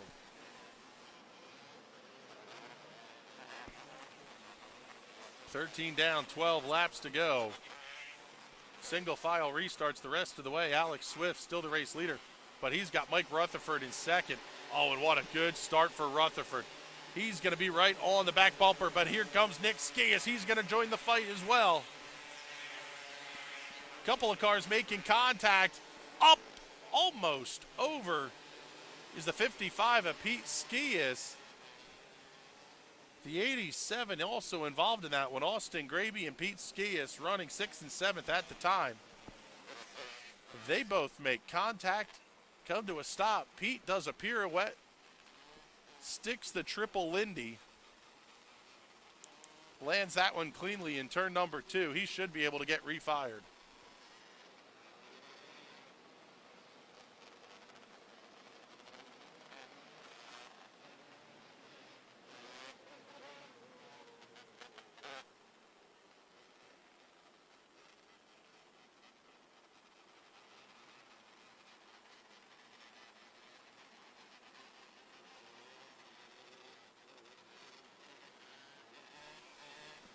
Still lap number 13 on the scoreboard.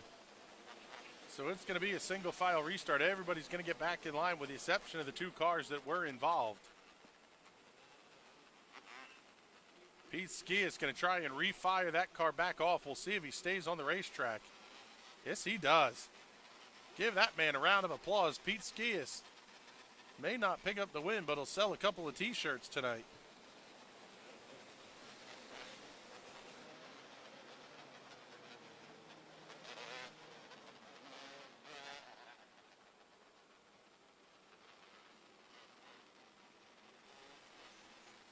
They're going to take this opportunity to get a couple of the cars cleaned out of the infield. The 87 of Austin Gravy already pushed off the Speedway. Also, the 5A of Anthony Yerger getting the push. The 2020 of Corey Schmuck Jr. Well, he was being pushed. But then the 55 of Pete Skias came to a stop again on the back straightaway.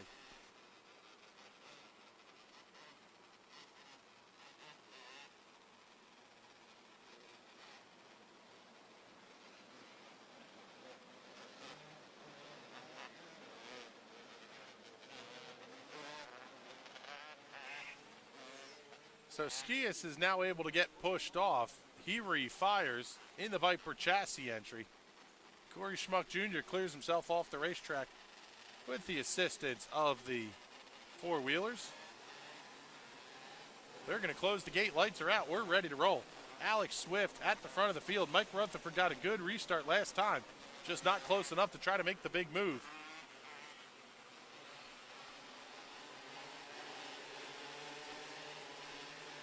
Through turns 3 and 4. What a move by Jason Swavely to the inside. He's going to pick up third off of Nick Skias and go to work right on Rutherford.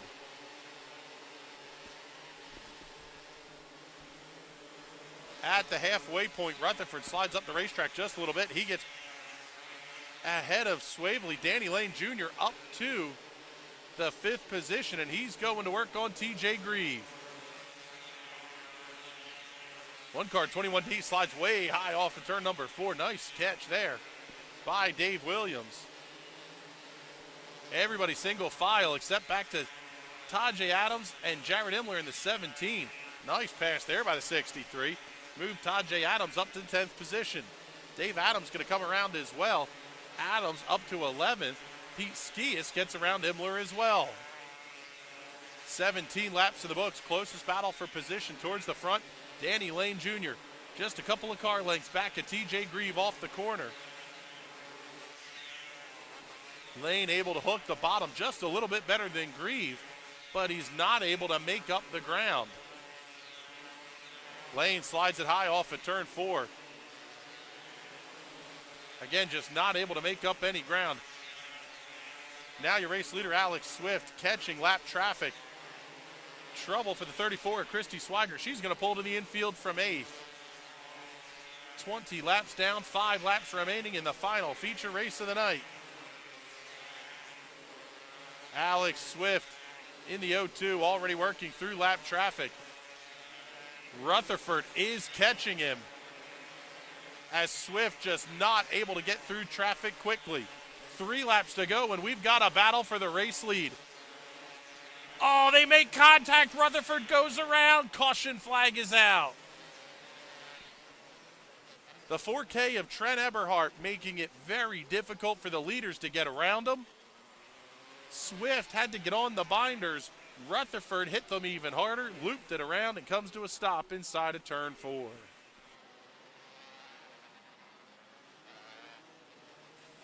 Car should be able to restart, but looks like Rutherford will have to restart from back at about the 11th position.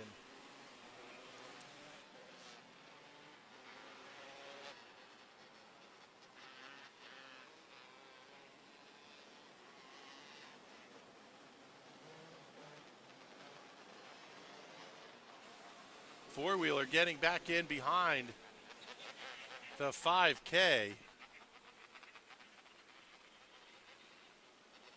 And that car is not even going to attempt to refire. Mike Rutherford's going to take the hard left-hand turn.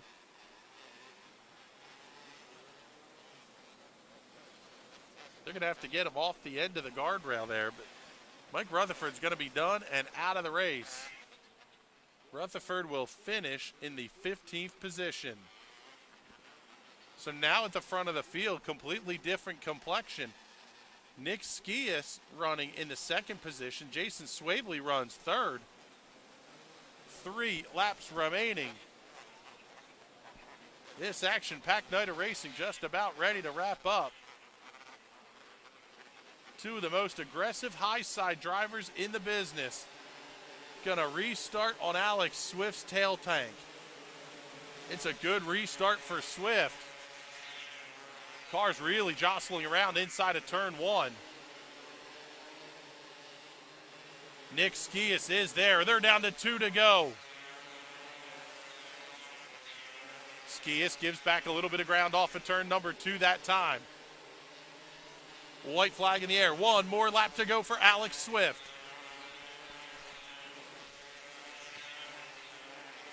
Couple of cars having trouble. No trouble this time. Alex Swift gets the win over Nick Skias and Jason Swavely. TJ Grieve and Danny Lane going to round out the field. Caution flag. Checkered flag was out. Trouble for the 8Z of Nate Gibble. He's going to come to a stop outside of turn number 2.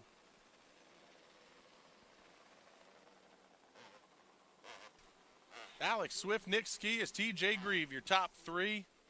We'll head downstairs to talk to your 3 podium finishers here in just a moment.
Couple of more pictures to wrap things up for the night here. Your top 3.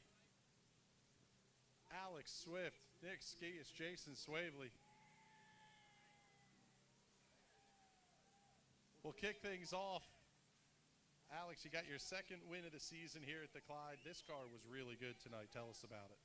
Yeah, I mean, we made a little bit of changes from the last time we were here. We were on that Thursday night show, and we were preparing to be first and ended up putting us last, but the track has so much bite, it actually played into our hand. Might have had a little bit too small of a tire, but it was good out front, and I feel bad. I screwed Mike Rutherford up, but the lap cars really weren't abiding by the move over flag or hold your line. They were all over the damn track, but I got lucky, so I'm happy about that. All in all, not a bad night. Who do you got to thank? I got to thank Nick Walton for putting all the time in on this car and driving it up here. I don't even have a trailer. I get people to drive me up, and I like that. And thank Nick Walton, his wife Amber, Matt Squires, my dad for bringing me here, and we were terrible, and he never wanted to come back. And he actually told me a couple weeks ago if he was owner of this car, he wouldn't bring me back because my results were slipping, but here you go. This one's for you. And I want to thank car owner John Blanded. I drive the 15 car for, and everyone else, Billy Gray, and people that help out and support me. I love it. All right, Alex, congratulations on the win. We're going to move down here and talk to Nick Skias. You threw about everything you had in the book at this kid late in the race. Was there any real shot at getting around him? No, I don't think so. He would have really had to screw up, and I was screwing up more than he was. I was fighting the same thing. I kind of cut my stagger a little bit and had too small of a right rear on too. And you really needed to have some stagger to get through these holes. I just couldn't turn in the center of the car or corner. But if I could rotate, I might have had a shot. But we're all in the same ballpark, on the same track, so I was a second-place car tonight. All right, Nick, congratulations. Who do you got to thank? I got to thank Randy and Tina Schaefer, Viper Chassis, Denver Meats, V&S Sandwiches, Twin Pine Ford, and Lanco for putting on a great show. All right, Nick, congratulations. We'll see you next week. One more Victory Lane interview this fine Saturday evening. It's turned into since the sun went down. Jason, heck of a run here. You came from a little bit further back than you had to earlier in the night. The suit's a little dirty than you were earlier. How was the car? The car was pretty good. I mean, we weren't super bad. We weren't super good. On that long run, when I actually got around Nick, and then we had that long run, I'm glad for that caution when he got around me. I think we started blowing up a little bit. I lugged the motor a bunch of times, hitting this rut down here, then trying to keep it slow so we can get around the rut. So I'm definitely thankful for that caution. All right, bud, congratulations, and who do you got to thank? I got to thank Bill. I mean, if it wasn't for him, I wouldn't be running this thing, and he gives me everything we need to come out here and to win every week. I just got to thank him. All right, Jason, congratulations. We'll see you out here next week. That's going to wrap things up for race night at the Clyde here on Saturday night. We'll be back 1 week from tonight for the Clyde Martin Memorial 35-lap feature, $750 to win, increase in the payout from top to bottom as well. For Magda Gaga, the whole crew here at the National Racing Network, thank you for joining us on the broadcast. We will see you next week. At 600cc Performance, our roots run deep in CC racing. A leader in fuel injection, dyno tuning, wiring, and diagnostics. With over 15 years of experience in building and tuning, you can count on us to get you to the winner's circle. Whether it is diagnostics, sales, or service, 600cc Performance is your source for everything CC racing. Find out more at 600ccperformance.com. If there's one thing every car guy hates, it's cleaning the garage. Do you want to take most of the time and hassle out of that job? Then call Zone Garage of Eastern Pennsylvania and New Jersey. Agnes and her crew will have your garage, shop, basement, or even your porch looking great all the time.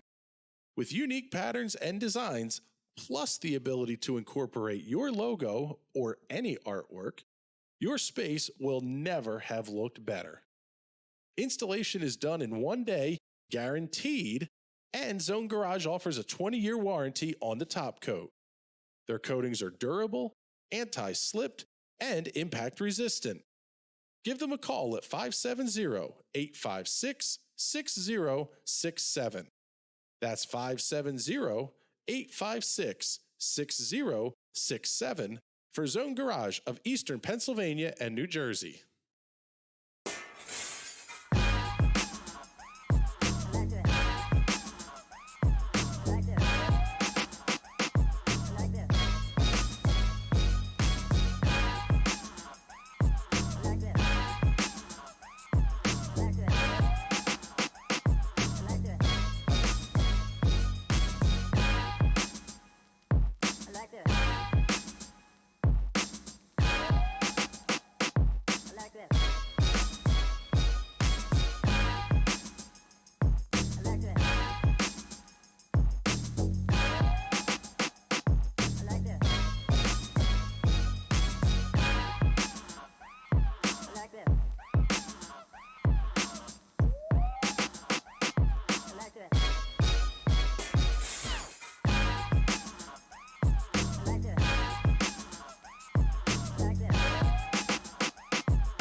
Put the keys down, Kevin. But I'm gonna drive home. There are several warning signs present that you shouldn't be driving. I've taken 25 selfies in the last 10 minutes. 26. Yep, I'm definitely gonna call a ride home.